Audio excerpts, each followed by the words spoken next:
చిరపరిచితమైన Arabian కథల్లో సింధబాద్ యాత్రలు అందరినీ అలరించాయి. ఈ కథల గురించి ఉపోద్ఘాతం పెద్దగా అవసరం లేదు. చందమామలో నెల నెలా కొన్ని సంవత్సరాల క్రితం సరళమైన భాషలో వచ్చిన ఈ కథలను ఈ తరం వారికి వినిపించాలనే ఉద్దేశంతో ఈ ప్రయత్నం చేస్తున్నాను. తప్పక విని అమూల్యమైన మీ సలహాలను మెసేజ్లలో పంపించి లైక్, సబ్స్క్రైబ్ చేసి మీ వంతు సహకారం అందించి ప్రోత్సహించాలని ఆశిస్తున్నాను. నావికుడు సింధబాద్ ప్రస్తావన, ఇంట్రడక్షన్. హారూన్ ఆల్ రషీద్ ఖలీఫాగా ఉండే కాలంలో బాగ్దాద్ నగరంలో సింధబాద్ అనే పేదవాడు ఒకడు ఉండేవాడు. వాడు బరువులు మోసి ఆ కూలీ డబ్బులతో తన పొట్ట నింపుకుంటూ ఉండేవాడు. ఒకనాడు వాడు మండుటెంట్లో పెద్ద బరువు ఎత్తుకుని ఒక ధనికుడి ఇంటి సమీపానికి వచ్చాడు. ఆ ఇంటి ముందు చక్కగా ఊడ్చి పన్నీరు చల్లడం చేత అక్కడ చల్లగా సుఖంగా ఉన్నది. మార్గస్థులు విశ్రాంతి తీసుకోవడానికని ఇంటి బయట ఒక బల్ల వేసి ఉన్నది. అందుచేత సింధబాద్ తన బరువు కింద దింపుకొని బల్ల మీద చితకలబడి సువాసనతో కూడిన చల్లగాలి అనుభవించసాగాడు. వాడికి లోపల నుంచి చక్కని జంత్రగాత్ర సంగీతము, కోయిలలు, చిలుకలు, గోరువంకలు మొదలైన పక్షుల అరుపులు వినివచ్చాయి. కూలి చేసుకునే సింధబాద్ పరమానందం చెంది వాకిలి గుండా లోపలికి తొంగి చూశాడు. లోపల మనోహరమైన ఉద్యానవనం ఉన్నది. అందులో అనేక మంది బానిసలు, నౌకర్లు, అతిథులు కనిపించారు. అంతేకాదు రకరకాల వంటకాల వాసనలు, పానీయాల వాసనలు సింధబాద్ వద్దకు గాలి వెంట వచ్చాయి. అటువంటి భూలోక స్వర్గాన్ని వాడన్నడూ కలలో కూడా ఊహించి ఉండలేదు. శరీర శ్రమ చేసి ఏది దొరికినా తిని సంతోషించే ఆ సింధబాద్కు ఆ ఆవరణలో వాళ్ళంతా దేవతలుగా తోచారు. వాడు నిట్టూర్చి, ఓ అల్లా, నీ కరుణామృతం ఎవరిపై ప్రవహిస్తుందో ఈ అల్పుడికి ఎట్లా తెలుస్తుంది? ఈ ఇల్లు గల పెద్ద మనిషికి ఇంత సుఖమైన భోజనము, పానీయాలు, సమస్త వైభోగాలు సమకూర్చి నన్ను ఏమీ లేని దౌర్భాగ్యుడిగా ఉంచావు అని అల్లాకు విన్నవించుకున్నాడు. తరువాత వాడు తన దారిద్ర్యం గురించి అప్పటికప్పుడు పాటలు కట్టి గొంతెత్తి పాడసాగాడు. వాడు అట్లా కాసేపు పాడిన తర్వాత బల్ల మీద నుంచి లేచి బరువు మళ్ళీ ఎత్తుకోబోతుండగా వాకిలి వద్దకు ఒక బానిస వచ్చి వాడితో, యజమాని నిన్ను లోపలికి రమ్మంటున్నారు, నా వెంట రా అన్నాడు. బరువులు మోసేవాడికి భయం వేసింది. వాడు ఏ విధంగానైనా లోపలికి వెళ్లకుండా తప్పించుకుందామని ఏవో సాకులు చెప్పాడు. కానీ లాభం లేకపోయింది. చివరికి వాడు తన బరువును వాకిలి వద్ద కాపలా ఉండేవాడికి అప్పగించి భయపడుతూ బానిస వెంట లోపలికి వెళ్ళాడు. భవనం లోపలి భాగం భూలోక వైకుంఠంగా ఉంది. ఇంటి నిండా గొప్ప గొప్ప వాళ్ళంతా ఆతిథ్యం స్వీకరిస్తున్నారు. ఎక్కడ చూసినా అందమైన పువ్వులున్నాయి. రకరకాల అత్తర్లు గుమాయిస్తున్నాయి. బల్లల మీద కన్నీ విని ఎరుగని వంటకాలన్నీ వడ్డించి ఉన్నాయి. అతిథులందరి మధ్య ఒక వృద్ధుడు తెల్లని గడ్డంతో టీవీగా కూర్చుని ఉన్నాడు. ఆయన ముఖం చాలా అందంగా కళగలిగి ఉన్నది. బరువులు మోసేవాడు తన కళ్ళను తానే నమ్మలేక, నేను కలగంటున్నానో లేక ఇది ఇంద్రలోకమో అనుకుంటూ అందరికీ సలాములు చేసి మర్యాదగా చేతులు కట్టుకొని తల ఉంచుకొని నిలబడ్డాడు. వృద్ధుడు అతన్ని ఆదరంతో తన దగ్గరికి వచ్చి కూర్చోమన్నాడు. అతని ముందు ఆహార పదార్థాలు తెచ్చిపెట్టారు. అతను భోజనం ముగించి చెయ్యి కడుక్కున్న దాకా వృద్ధుడు ఒక్క ప్రశ్న కూడా వేయలేదు. తరువాత ఆయన, నాయనా, నువ్వు ఇప్పుడు నా అతిథివి. బిడియపడక ఈ పూటకు నీ ఇష్టం వచ్చినట్టు ఆనందించు. నీ పేరేమిటి అని అడిగాడు. బాబు, నేను కొద్ది కూలీకి ఘనమైన బరువులు మోస్తుంటాను. నన్ను సింధబాద్ అని పిలుస్తారు అన్నాడు బరువులు మోసేవాడు వినయంగా. వృద్ధుడు నవ్వి, నా పేరు కూడా సింధబాదే సుమా, నావికుడు సింధబాద్. నిన్ను పిలిపించడానికి కారణం ఏమిటంటే నువ్వింతకు పూర్వం పాడిన చక్కని పాటలు, వాటిని మళ్ళీ వినాలని ఉంది అన్నాడు. బరువులు మోసేవాడు సిగ్గుపడుతూ, బాబు, నేను పేదవాడిని, మొరటువాడిని, అందుచేత అలాంటి పాటలు పాడాను. దుఃఖం నా చేత అటువంటి పాటలు పాడించింది. తమరు నన్ను క్షమించాలి అన్నాడు. నువ్వు ఆ పాటలకు సిగ్గు చెందవలసిన పని ఏమాత్రమూ లేదు. నువ్వు నా సోదరుడి వంటి వాడివి. ఆ పాటలు నా చెవులకు చాలా ఆనందం కలిగించాయి. వాటిని మరొకసారి దయచేసి పాడు అన్నాడు నావికుడు సింధబాద్. బరువులు మోసేవాడు గొంతెత్తి పాడాడు. తర్వాత వృద్ధుడిలా అన్నాడు, నాది కూడా అతి చిత్రమైన కథే. దానిని నీకు చెబుతాను. నేను ఈ స్థితికి రావడానికి పూర్వం చాలా బాధలు పడ్డాను. ఆ సంగతి నా కథ వింటే నీకే తెలుస్తుంది. నమ్మశక్యం కాని శ్రమలు పడి ప్రమాదాలను ఎదుర్కొని దురదృష్టాల పాలై యాతనలు అనుభవించి సంపాదించిన డబ్బుతో ఈ ముసలితనంలో సుఖపడుతున్నాను. నేను 7 సార్లు సముద్రాలపై ప్రయాణం చేశాను. ఆ సముద్రయానాల్లో నాకు జరిగిన అనుభవాలు విన్నవాళ్ళు నిర్ఘాంతపోతారు. కానీ అలా జరగాలని రాసిపెట్టి ఉండడం చేతనే అవి జరిగాయి. విధిలిఖితం జరిగే తీరుతుంది. తర్వాత నావికుడు సింధబాద్ బరువులు మోసేవాడికి తన మిగిలిన అతిథులకు తన అనుభవాలను ఈ విధంగా చెప్పసాగాడు. మొదటి సముద్రయానం. నావికుడు సింధబాద్ బరువులు మోసేవాడికి తన మిగిలిన అతిథులకు తన అనుభవాలను ఈ విధంగా చెప్పసాగాడు. నా తండ్రి గొప్ప వర్తకుడు. పాత్రులైన పేదలకు ఆయన దాన ధర్మాలు చేసేవాడు. చనిపోయే నాటికి ఆయనకు అంతులేని ధనము, భూములు, గ్రామాలు ఉండేవి. నాకు యుక్త వయసు రాగానే ఈ సంపదకు నేనే యజమాని అయ్యాను. నేను నా వయసు వారిని కొందరిని చేరదీసి తిండి, తాగుడు, దుస్తులు మొదలైన వాటి కింద విచక్షణ లేకుండా చిత్తం వచ్చినట్లు ఖర్చు చేసి మహారాజ వైభవం వెలగబెట్టాను. నాకు గల ఆస్తి అన్నిటికీ తరగదని నా భ్రమ. ఒకానొక నాటికి నా కళ్ళు విచ్చుకున్నాయి. ఎందుకంటే నాకుండినంతా దాదాపు అయిపోయింది. వార్ధక్యంలో దారిద్ర్యం వాత పడవలసి వస్తుంది కాబోలని నేను భయపడ్డాను. చచ్చిన సింహం కంటే బతికున్న కుక్క నయం, దారిద్ర్యం కంటే మరణం నయం అని నా తండ్రి ఎప్పుడూ అంటూ ఉండేవాడు. ఆ మాటలు నాకు జ్ఞాపకం వచ్చాయి. అందుచేత నాకింకా మిగిలి ఉన్నదంతా తెగనమ్మి 3000 వెండి దీర్హములు నగదు సమకూర్చుకున్నాను. ఈ డబ్బుతో సంచారం చేయాలని నా ఉద్దేశం. ఎంత లోతుకు పోతే అంత మంచి ముత్యాలు దొరుకుతాయి అనే సామెత ఉన్నది కదా. ఈ డబ్బుతో రకరకాల సరుకులు కొని బాగ్దాద్ నుంచి బయలుదేరే ఒక వర్తక నౌకలో నేను కూడా ఎక్కాను. ఆ నౌకలో నాతో పాటు ఇంకా అనేక మంది వర్తకులు ఉన్నారు. నౌక నది వాలున బస్రాకు పోతున్నది.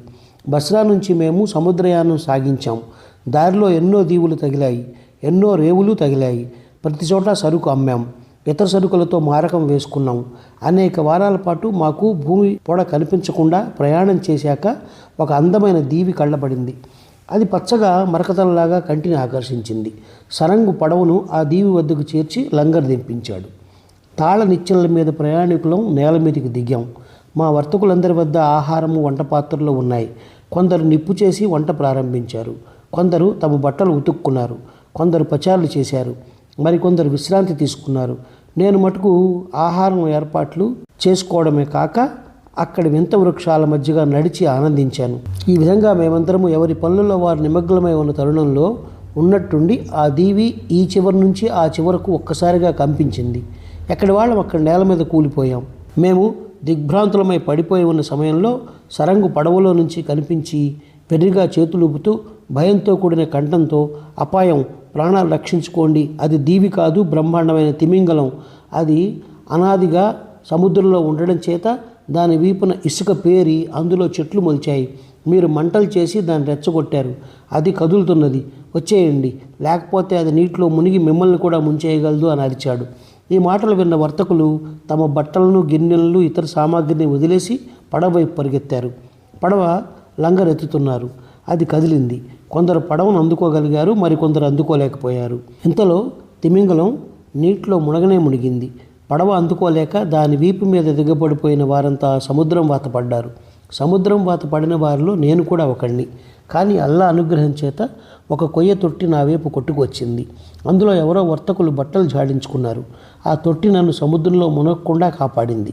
ప్రాణం మీద తీపి కొద్దీ నేను దాన్ని పట్టుకుని అసాధారణమైన యత్నం చేసి దాని మీదకి ఎక్కి కూర్చున్నాను.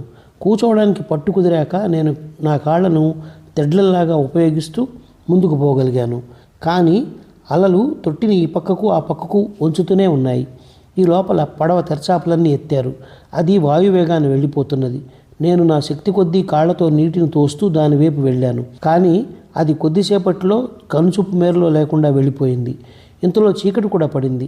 నేను చచ్చానే అనుకున్నాను. ఆ రాత్రల్లా మర్నాడల్లా సముద్రుడితో ఘర్షణ పడగా చివరకు గాలి, అలలు కలిసి నన్ను ఒక దీవి తీరానికి తెచ్చిపడేశాయి. ఆ తీరం వెంబడి కొండలు నిటారుగా లేచి ఉన్నాయి. అయితే ఆ కొండపై నుంచి కిందికి ఏవో లతలు దిగి సముద్రంలోకి కూడా పోతున్నాయి. నా చేతులలోనూ కాళ్లల్లోనూ ఉన్న బలాన్నంతా వినియోగించి అమానుషమైన ప్రయత్నంతో ఆ లతలను పట్టుకొని క్రమంగా పైనున్న ప్రదేశానికి ఎగబాకాను. ఇప్పటికీ ఒక ఒడ్డు చేరాను గనక నా స్థితి ఎలా ఉన్నది తెలుసుకోగలిగాను. నా ఒంటి నిండా గాయాలు, కుదుములును. సముద్రంలో చేపలు నా పాదాలను పూర్తిగా కొరికేశాయి. అపాయం మూలాన దసిపోయి ఉండడం వల్ల నాకు ఈ బాధలేవి అంతవరకు స్ఫురించలేదు. కానీ ఇప్పుడు బాధతో పడిపోయాను. స్పృహ లేకుండా పోయింది. ఆ రోజుల్లో నా ఒళ్ళు నాకు తెలియదు. మర్నాడు ఎండ నా ముఖం మీద పడి మెళుకు వచ్చింది. నేను లేవడానికి ప్రయత్నించాను కానీ నా పాదాలు ఏమాత్రము స్వాధీనంలో లేవు. నేను కింద పడిపోయాను. నా స్థితి వర్ణనాతీతం. అయినప్పటికీ అట్లాగే మోకాళ్ళ మీద, చేతుల మీద పాకుతూ నడుస్తూ ఒక సమప్రదేశం చేరుకున్నాను. ఇక్కడ ఫలవృక్షాలు ఉన్నాయి, మంచినీటి సెలయేళ్ళు ఉన్నాయి. వాటితో కడుపు నింపుకుంటూ అక్కడే చాలా రోజులు విశ్రాంతి తీసుకుని మెల్లగా బలం చేకూర్చుకున్నాను. నా శరీర బాధలు క్రమంగా తగ్గసాగాయి. అటు ఇటు తిరగడానికి గాను 2 చంక కర్రలు తయారు చేసుకున్నాను. వీటి సహాయంతో చెట్ల మధ్య తిరుగుతూ, పళ్ళు తింటూ, ఆలోచిస్తూ, అల్లా మహిమకు ఆనందిస్తూ కాలక్షేపం చేశాను. ఒకనాడు నేను తీరం వెంబడి నడుస్తూ ఉండగా అంత దూరాన నాకేదో జంతువులాగా కనిపించింది. నేను ఆశ్చర్యంతో దాని వైపు వెళ్ళి అది కట్టేసి ఉన్న గుర్రమని తెలుసుకున్నాను. అది మామూలు గుర్రాలలాగా లేదు, చాలా గొప్ప జాతిదిగా ఉన్నది. దగ్గరికి వెళ్ళి దాని మీద ఎక్కాలనిపించింది నాకు. కానీ నేను ఇంకా దూరంలో ఉండగానే ఎవరో వ్యక్తి భూమిలో నుంచి లేచినట్టు లేచి నా వైపు వస్తూ, ఎవరు నువ్వు, ఎక్కడి నుంచి వచ్చావు, ఇక్కడికి రావడానికి ఎందుకు సాహసించావు అని అడిగాడు. అయ్యా, నేను సముద్రయానం చేస్తూ మరికొందరితో సహా సముద్రంలో పడిపోయాను. అల్లా నా ప్రాణం కాపాడి మీ దేశంలో తెచ్చిపడేశాడు అన్నాను. నా వెంట రా అంటూ ఆ మనిషి నా చేయి పట్టుకుని భూమి అడుగున ఉండే ఒక గుహలోకి తీసుకుపోయాడు. లోపల విశాలమైన సావడిలాగా ఉంది. నన్ను ఆ మనిషి ఒక గౌరవనీయమైన స్థానంలో కూర్చోబెట్టి నాకు భోజనం పెట్టాడు. నా కడుపు నిండాక ఆయన నా కథ అడిగాడు.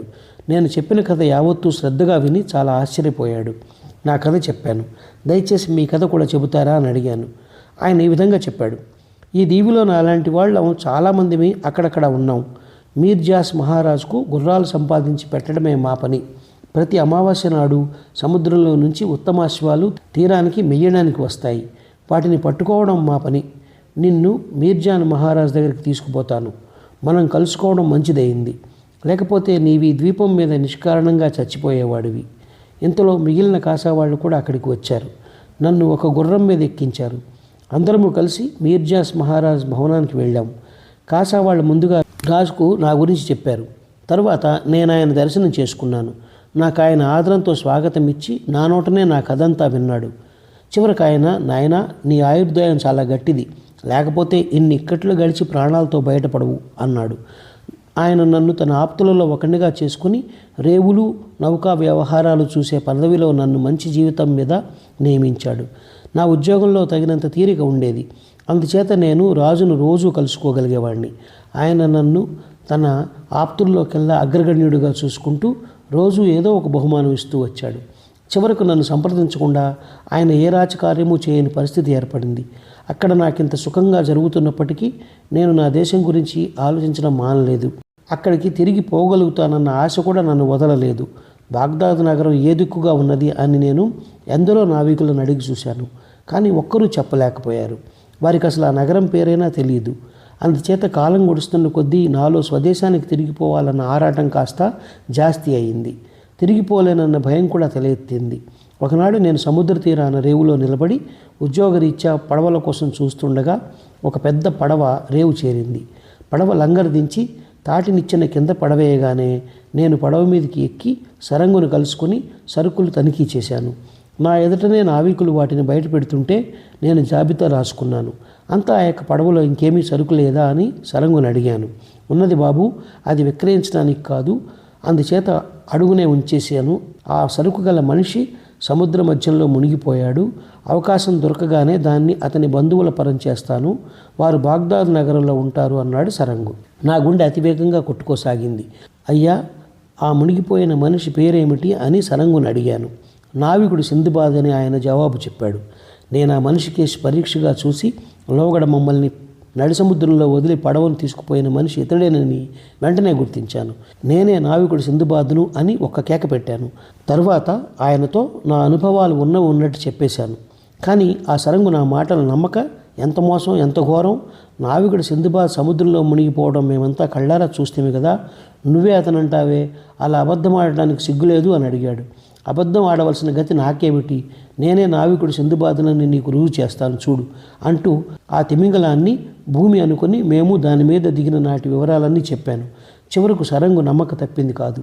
ఆయన పడవలో ఉన్న ఇతర వర్తకులనందరినీ పిలిచి నా విచిత్ర కథ వారికి చెప్పి నన్ను పరిచయం చేశాడు. నేను చచ్చి బతికినందుకు అభినందిస్తూ వారు అల్లా మహిమను ప్రశంసించారు.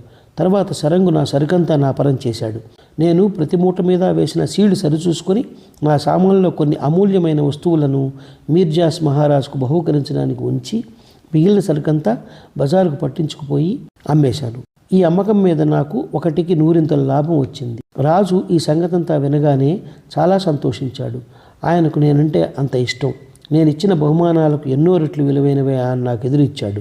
వీటన్నిటిని నేను అప్పటికప్పుడే అమ్మేసి నగదుగా మార్చుకొని ఆ డబ్బంతా పడవలోకి చేర్పించాను. తర్వాత ప్రయాణ సన్నాహాలు పూర్తి చేసుకొని ఆఖరిసారి రాజుగారిని కలుసుకొని ఆయన నాకు చూపిన దయకు కృతజ్ఞత తెలుపుకున్నాను.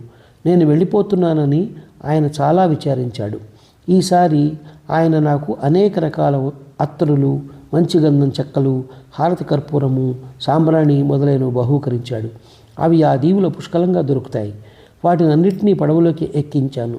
అల్లా దయ వల్ల గాలి అనుకూలంగా వీచింది. చాలా రోజులు ప్రయాణం చేసి బస్రా మీదుగా నా జన్మస్థలమైన బాగ్దాద్ నగరం చేరుకున్నాను. అదృష్టవశాత్తు నా ఆప్తులందరూ ఆరోగ్యంగా ఉన్నారు.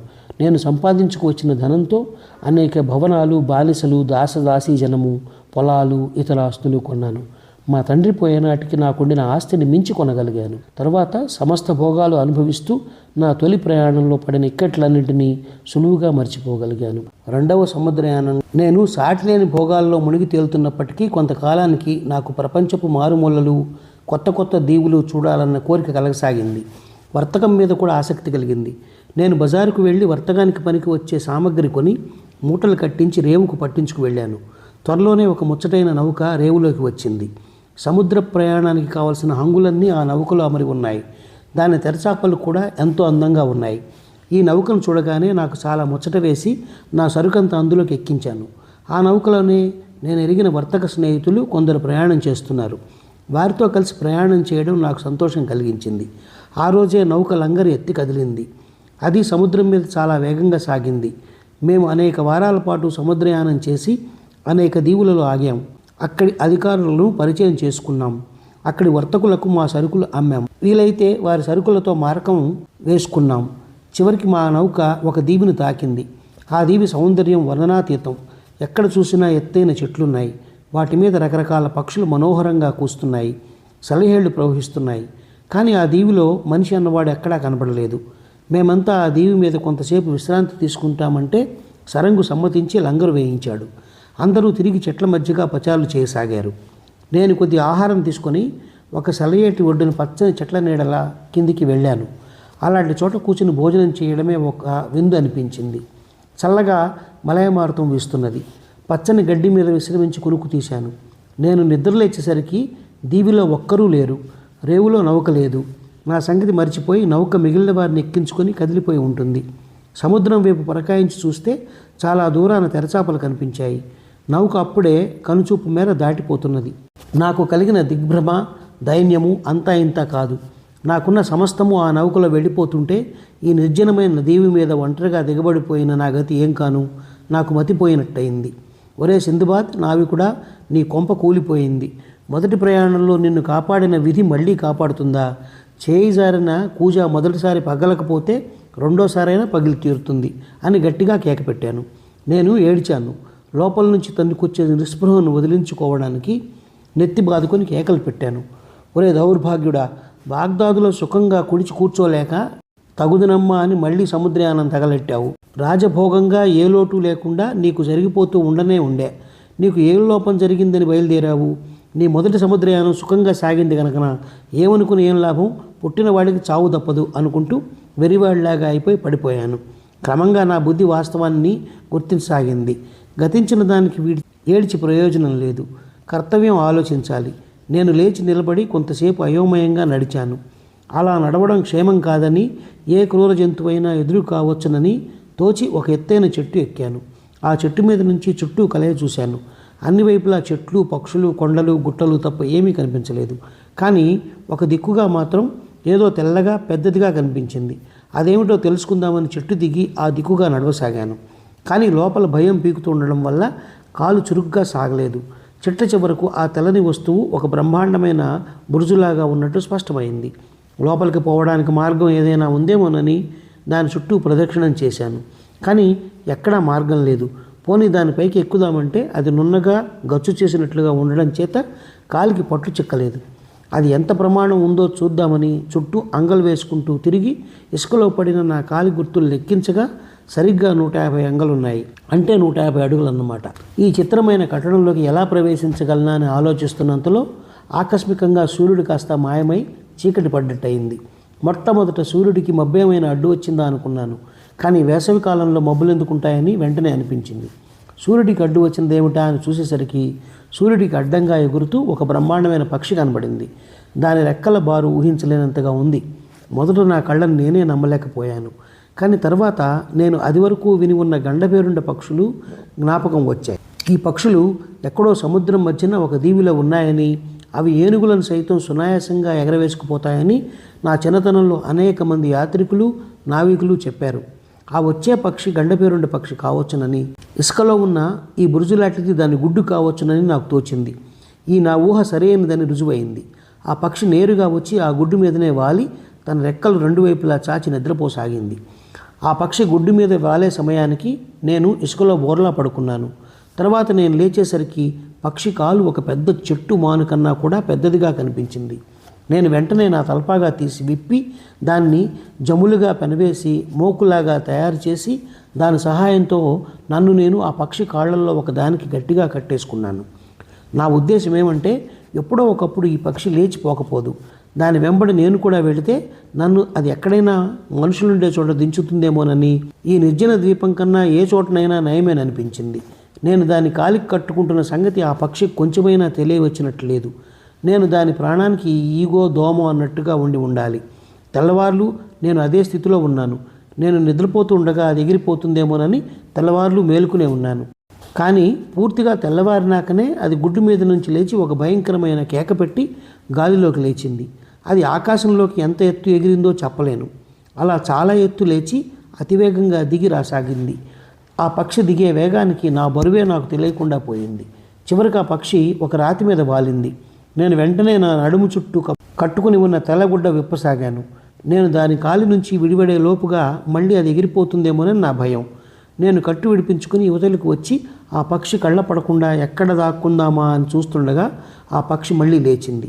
దాని గోళ్ల మధ్య ఒక నల్లని అసాధారణమైన ప్రమాణం గల పాము చిక్కి ఉండడం నాకు కనిపించింది. నేను చూస్తుండగానే ఆ గండబేరుండ పక్షి పాముతో సహా పైకి లేచి వేగంగా వెళ్ళిపోయింది. నేను నా పరిసరాలను కలయ చూడగానే నా గుండె ఆగిపోయినట్టయింది. ఎందుకంటే నేను చేరింది ఒక విశాలమైన లోతైన లోయ. దాని చుట్టూతా చాలా ఎత్తైన కొండలున్నాయి. వాటి శిఖరాలు చూడడానికి తల ఎత్తితే తలగుడ్డ కింద పడిపోవలసిందే. ఎత్తైతే అయింది. ఎక్కి పైకి పోదామంటే ఆ కొండల అంచులు నిటారుగా చెక్కినట్టున్నాయి. అవి ఎక్కడం మనుష్య మాత్రులు చేయగల పని కాదు. ఆ లోయను చూస్తుంటే నాకు ఏడుపొచ్చింది. ఆ పళ్ళ చెట్లు సెలయేళ్లు వదిలిపెట్టి నేను ఇక్కడికి ఎందుకు రావాలి?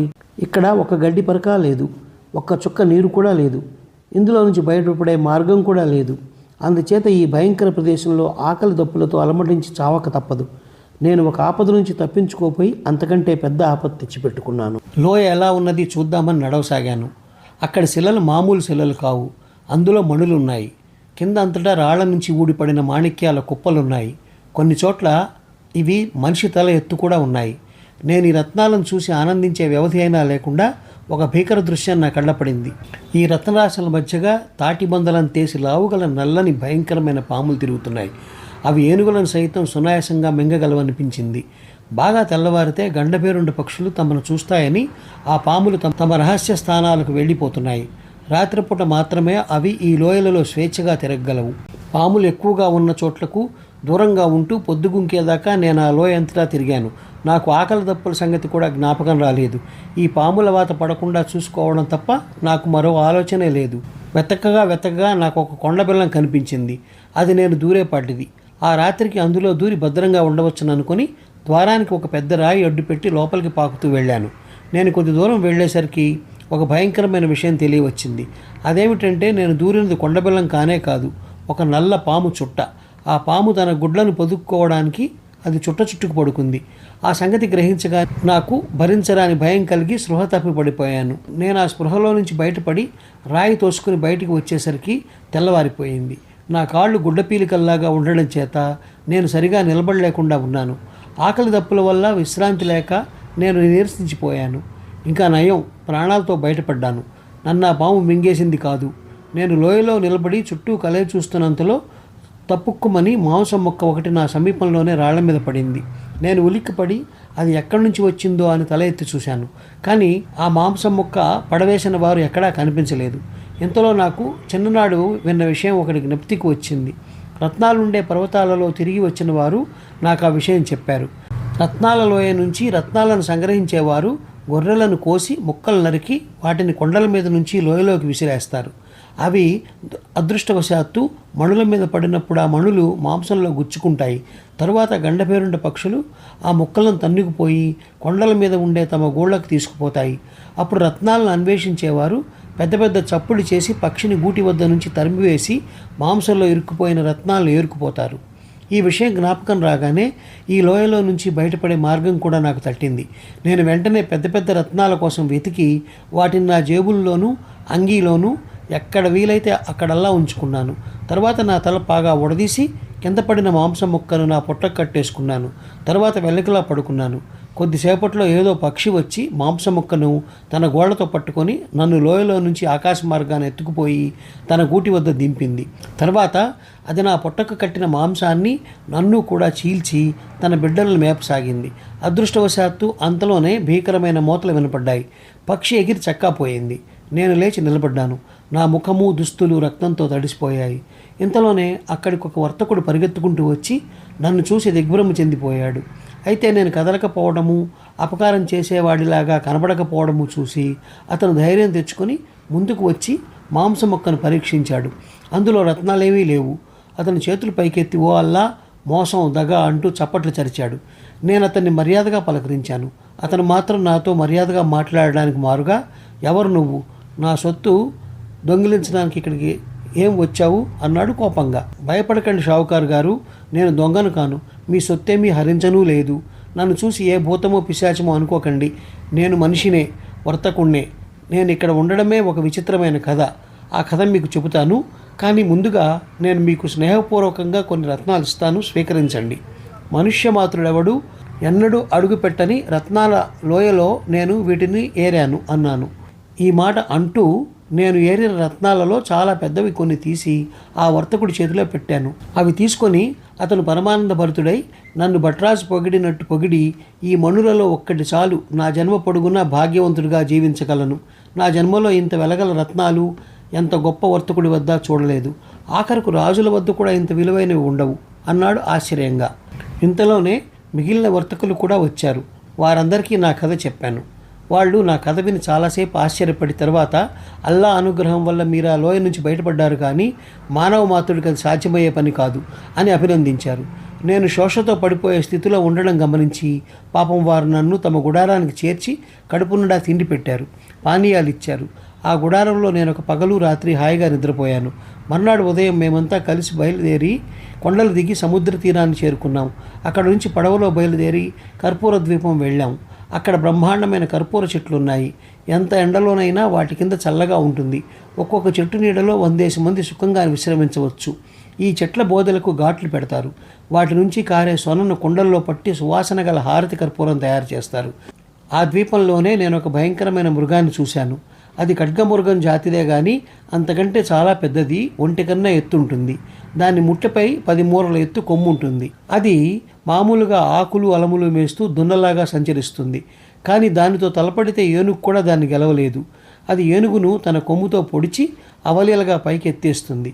ఏనుగు చచ్చిపోతుంది, కానీ ఏనుగు మదం కారి ఈ ఖడ్గమృగానికి కళ్ళు కనిపించవు. ఈ దశలో గండబేరుండ పక్షి వచ్చి రెండింటినీ తన్నుకుపోతుంది. ఈ ద్వీపంలో అనేక రకాల బర్రెలను కూడా చూశాను. ఈ ద్వీపంలో కొద్ది రోజులు ఆనందంగా గడిపాం. నేను తెచ్చిన మణులలో కొన్నిటిని విక్రయించి బంగారము, వెండి కొన్నాను. వాటిని వేయడానికి ఒక పడవ చాలింది కాదు. అక్కడి నుంచి బయలుదేరి ఎన్నో దీవులు, ఎన్నో దేశాలు, ఎన్నో నగరాలు చూసుకుంటూ ప్రతి చోట క్రయ విక్రయాలు జరుపుతూ చెట్టు చివరకు బస్రా చేరి అక్కడి నుండి నది వెంబడి బాగ్దాదు నగరం చేరుకున్నాను. అంతులేని బంగారము, వెలలేని రత్నాలు వెంటబెట్టుకుని ఇంటికి వెళ్ళాను. బంధుమిత్రులందరూ నన్ను చూసి పరమానందం పొందారు. ఎరిగిన వారిని ఒక్కరిని కూడా బీరుపోనివ్వకుండా అందరికీ బహుమతులు ఇచ్చాను. ఆనాడు లగాయతూ సుఖమైన భోజనాలు చేస్తూ, విలువైన పానీయాలు తాగుతూ, వెలగల వస్తువులు ధరిస్తూ, హంసతులికా తల్పాల మీద శయనిస్తూ రాజవైభోగంగా జీవితం సాగించాను.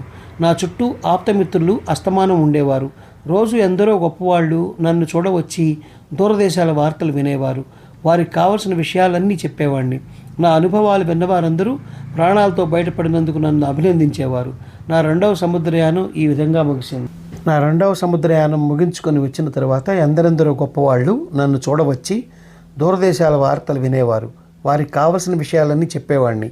నా అనుభవాలు విన్న వారందరూ ప్రాణాలతో బయటపడినందుకు నన్ను అభినందించేవారు. ఈ విధంగా నా 2వ సముద్రయానం ముగిసింది. రోజులు సుఖంగా దొల్లిపోతున్న కొద్దీ నేను పడిన కష్టాలు మర్చిపోసాగాను. క్రమంగా నాకు ఈ సుఖాల మీద ముఖం మొత్తనారంభించింది. తిరిగి అనుభవాలు సంపాదించాలన్న కోరిక వర్తకం సాగించాలన్న కాంక్ష నాలో తలెత్తాయి. దురాశ దుఃఖం చేయటన్నమాట అబద్ధం కాదు. ఈ సంగతి నా విషయంలో త్వరలోనే రుజువైంది. నేను ఖరీదైన సరుకులు కొని వాటితో బసరా చేరాను. అక్కడ ఒక పెద్ద వర్తకపు ఓడ ప్రయాణానికి సిద్ధంగా ఉంది. అందులో స్నేహపాత్రులైన వర్తకులు అనేక మంది ఉన్నారు. వారు ఆపస్సమయంలో ఆదుకోగలవారు. వారితో కలిసి నేను కూడా ఓడలో ప్రయాణమయ్యాను. అల్లాను స్మరించి లంగర్ ఎత్తించాము. ఈ ప్రయాణంలో అన్నీ శుభశకునాలే అయ్యాయి. మేము రేవు తాకిన చోటనల్లా లాభసాటిగా వర్తకం సాగింది. మాకు ఎన్నో కొత్త విషయాలు కూడా తెలిసాయి. మా ఆనందానికి ఎలాంటి విఘ్నమూ కలగలేదు. మేము ముస్లిం దేశాలకు చాలా దూరాన నడి సముద్రంలో ఉన్నాం. ఆ సమయంలో ఒకనాడు మా ఓడ సరంగు సముద్రం అంచును పరికిస్తున్న వాడల్లా అరిచేత్తో నుదురు కొట్టుకొని గడ్డం పిక్కుని చొక్కా చించుకొని తలగుడ్డ విసిరి కింది కొట్టాడు. అతని విషాద స్థితికి చూసి ఆశ్చర్యపడుతూ అతన్ని చుట్టుముట్టి ఏమిటిది అని అడిగాం. అయ్యో స్నేహితులారా, గాలి మనల్ని మోసగించి రాకూడని సముద్ర ప్రాంతానికి తెచ్చింది. మన దురదృష్టం వల్ల మనం ఆ కనబడే దీవిని చేరబోతున్నాం. ఇక మనకు మూడినట్టే. ఎందుకంటే ఆ దీవిలో అడుగుపెట్టి ప్రాణాలతో బయటపడిన వాడు ఇంతవరకు లేడు. అది మరకటాల దీవి. మనం చచ్చిన వారిలో జమే అంటూ సరంగు వాపోయాడు. ఆయన అలా మాట్లాడుతుండగానే విచిత్రమైన జంతువులు మిడతల దండులాగా లుకలుకలాడుతూ సముద్రంలో ఈదుకుంటూ వచ్చి మా ఓడను చుట్టుముట్టాయి. మరికొన్ని తీరంలోనే ఉండి భయంకరమైన అరుపులు అరిచాయి. ఆ అరుపులకు రక్తం జిల్లుమని గడ్డగట్టుకుపోయింది. మేము జంతువుల జోలికి పోలేదు. పోతే అవి సంఖ్యాబలం చేత మమ్మల్ని తుదముట్టిస్తాయని భయం. నిజానికి సంఖ్యాబలం ముందు శౌర్య సాహసాలేం పనికి వస్తాయి. ఈ మరకటాలు ఓడ ఎక్కి వచ్చి మా సరుకులను తడివి చూడసాగాయి. ఈ జంతువులు నేను చూసిన వికారమైన జంతువులన్నింటికన్నా వికారంగా ఉన్నాయి. వాటి ఒంటి నిండా జూలున్నది. వాటి ముఖాలు నల్లగాను, కళ్ళు ఆకుపచ్చగాను ఉన్నాయి. వాటి ఎత్తు 3 జానలు పెంచదు. వాటి ముఖ వికారాలు, అరుపులు మనం ఊహించలేనంత భయంకరమైనవి. అవి పళ్ళు కొరుకుతూ మమ్మల్ని తిడుతూ మాతో మాట్లాడుతున్నట్టు స్పష్టమైంది. కానీ వాటి భాష మాకు తెలియదు. మేము అసహాయులమై అలా నిలబడి ఉండగా అవి తెరచాప స్తంభాలు ఎగబాకి తమ దంతాలతో తాళ్లు కొరికి తెరచాపలను కింద పడేశాయి. తర్వాత చుక్కాని వశపరుచుకొని అవి గాలివాలున పడవను తీరానికి నడిపాయి. తర్వాత అవి మమ్మల్ని ఒక్కొక్కరిని పట్టుకొని తీరానికి చేర్చాయి. ఆ తర్వాత అన్నీ కలిసి ఓడ ఎక్కి సముద్రం మీదకి వెళ్ళి కనుచూపు మేర దాటిపోయాయి. మేం కాస్త దీవిలో చిక్కుపడిపోయాం. ఆ ఇసుక తీరంలో నిలబడి చేయగలిగినది ఏముంది కనుక అందుచేత దీవిలోకి బయలుదేరాం. అక్కడ మాకు పళ్ళ చెట్లు, వాగులు కనిపించాయి. ఈ చెట్ల పళ్ళు కోసుకొని తింటూ ఉండగా దూరాన మాకు ఒక పెద్ద భవనం కనబడింది. మేము దానికేసి వెళ్ళాం. అది నలుచదరంగా ఎత్తుగా ఉన్న భవంతి. దాని చుట్టూ బలమైన ప్రహరీ గోడ ఉన్నది. గోడ ద్వారానికి గల తలుపులు బార్లా తెరిచి ఉన్నాయి. అక్కడ రక్షక భటులు ఎవరూ లేరు. అందుచేత మేము నేరుగా లోపలికి వెళ్ళాం. లోపల చాలా విశాలమైన హాలు ఒకటి ఉన్నది. అందులో బ్రహ్మాండమైన వంట పాత్రలు, మాంసం గుచ్చి కాల్చే ఇనుప కాడలు ఉన్నాయి. నేల మీద ఎముకల పోగుల గుట్టలున్నాయి. వాటిలో కొన్ని ఎండిపోయి కొన్ని పచ్చిగాను ఉన్నాయి. దుర్గంధానికి ముక్కులు పగిలిపోతున్నాయి. అయినా మేము దసిపోయి ఉండడం చేత అక్కడే పడుకొని నిద్రపోయాం. సూర్యాస్తమయమైన కొద్దిసేపటికల్లా ఉరుములాంటి చప్పుడు విని మేము లేచి కూర్చున్నాం. ఒక భూతం లాంటి కారు నలుపు పైకప్పు నుంచి దిగుతూ మాకు కనిపించాడు. వాడు తాటి చెట్టు ఎత్తున్నాడు. మరకటాలన్నింటినీ మించి వికారంగా ఉన్నాడు. వాడి కళ్ళు నిప్పుల కుంపట్లలాగా ఎర్రగా వెలుగుతున్నాయి. వాడి పక్కపళ్ళు అడవి పంది కూరల్లాగా పొడవుగా వంపు తిరిగి ఉన్నాయి. వాడి కింది పెదవి రొమ్ము మీదికి, వాడి చెవులు భుజాల మీదకి వేలాడుతున్నాయి. వాడి చేతి గోళ్ళు సింహం గోళ్లలాగా ఉన్నాయి. మాకు భయంతో చెయ్యి కాలు ఆడలేదు. ఆ రాక్షసుడు గోడవారినే ఉన్న ఒక బల్ల మీద కూర్చుని మమ్మల్ని ఒక్కొక్కరిని పరిశీలనగా చూశాడు. చివరికి వాడు మా వద్దకు వచ్చి నన్ను చర్మం పట్టుకుని పిల్లి కోనను ఎత్తినట్టు ఎత్తి అటు ఇటు తిప్పి చూశాడు. నా తల తడివి చూశాడు. నేను వాడికి నచ్చినట్టు కనబడలేదు. నేను అసలే బక్కపల్చ మనిషిని. ప్రయాణాల మూలంగా మరింత చిక్కి ఉన్నాను. వాడు నన్ను కింద పారేసి నా పక్కవాడిని అలాగే ఎత్తి చూసి వాడిని కూడా కింద పారేసి మరొకడిని ఎత్తాడు. ఇలా అందరినీ పరీక్షించాక చివరకు ఓడ సరంగు వంతు వచ్చింది. మా సరంగు ఆజానుబాహువు, మంచి పుష్టి కలవాడు. అందుచేత ఆ రాక్షసుడు అతన్ని విరిచి చంపి ఇనుపగాడకు గుచ్చి నిప్పు మీద కాల్చి నిశ్చింతగా తినేసి బల్ల మీద పడుకొని గురక పెడుతూ నిద్రపోయాడు. మాకెవరికీ ప్రాణాలలో ప్రాణాలు లేవు. ఆ రాక్షసుడు తెల్లవారు లేచి బయటికి వెళ్ళిపోయిన దాకా మేము కుక్కిన పేర్లాగా ఉండిపోయాం. ఆ తర్వాత మా దుస్థితిని తలుచుకొని బావురుమని ఏడిచాం. ఏం చేయాలో మాకు తోచలేదు. మమ్మల్ని ఆపేవారు లేరు కనుక భవనం దాటి బయటికి వెళ్ళి దాక్కునేటందుకు చోటు దొరుకుతుందేమోనని చూశాం. కానీ ఆ దీవిలో రహస్య ప్రదేశం అనేది కనిపించలేదు. ఆ రాక్షసుడి వాత పడడం కన్నా సముద్రంలో పడి ఆత్మహత్య చేసుకోవడం మేలని కొందరు అన్నారు. అంతదాకా వస్తే ఆ రాక్షసుని చంపి చావడం మంచిదని మరికొందరు అన్నారు. ఎట్లాగూ చావు తప్పేటట్లు లేదు కనుక రాక్షసుని చంపడానికి నిశ్చయించాం. ఆ తర్వాత పారిపోవడానికి సాధనం ఉండాలి కనుక సముద్ర తీరాన ఉన్న కొయ్యలతో ఒక తెప్ప తయారు చేసి పొద్దుకే సమయానికి భవనానికి తిరిగి వచ్చాం. మామూలు వేళకు రాక్షసుడు రానే వచ్చాడు. వాడు మాలో మరొకరిని చంపి తిని బల్ల మీద పడుకుని భూమి దద్దరిల్లేటు గురకపెట్టసాగాడు.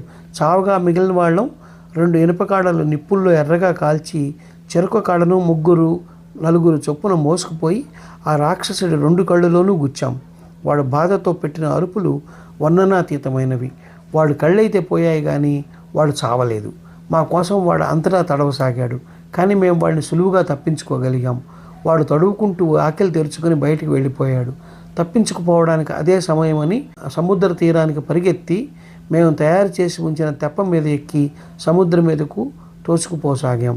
అంతలో పెడబొబ్బ ఒకటి వినిపించింది. కళ్ళు లేని ఆ రాక్షసుడిని వాడికన్నా వికారమైన ఒక ఆడ రాక్షసి నడిపిస్తున్నది.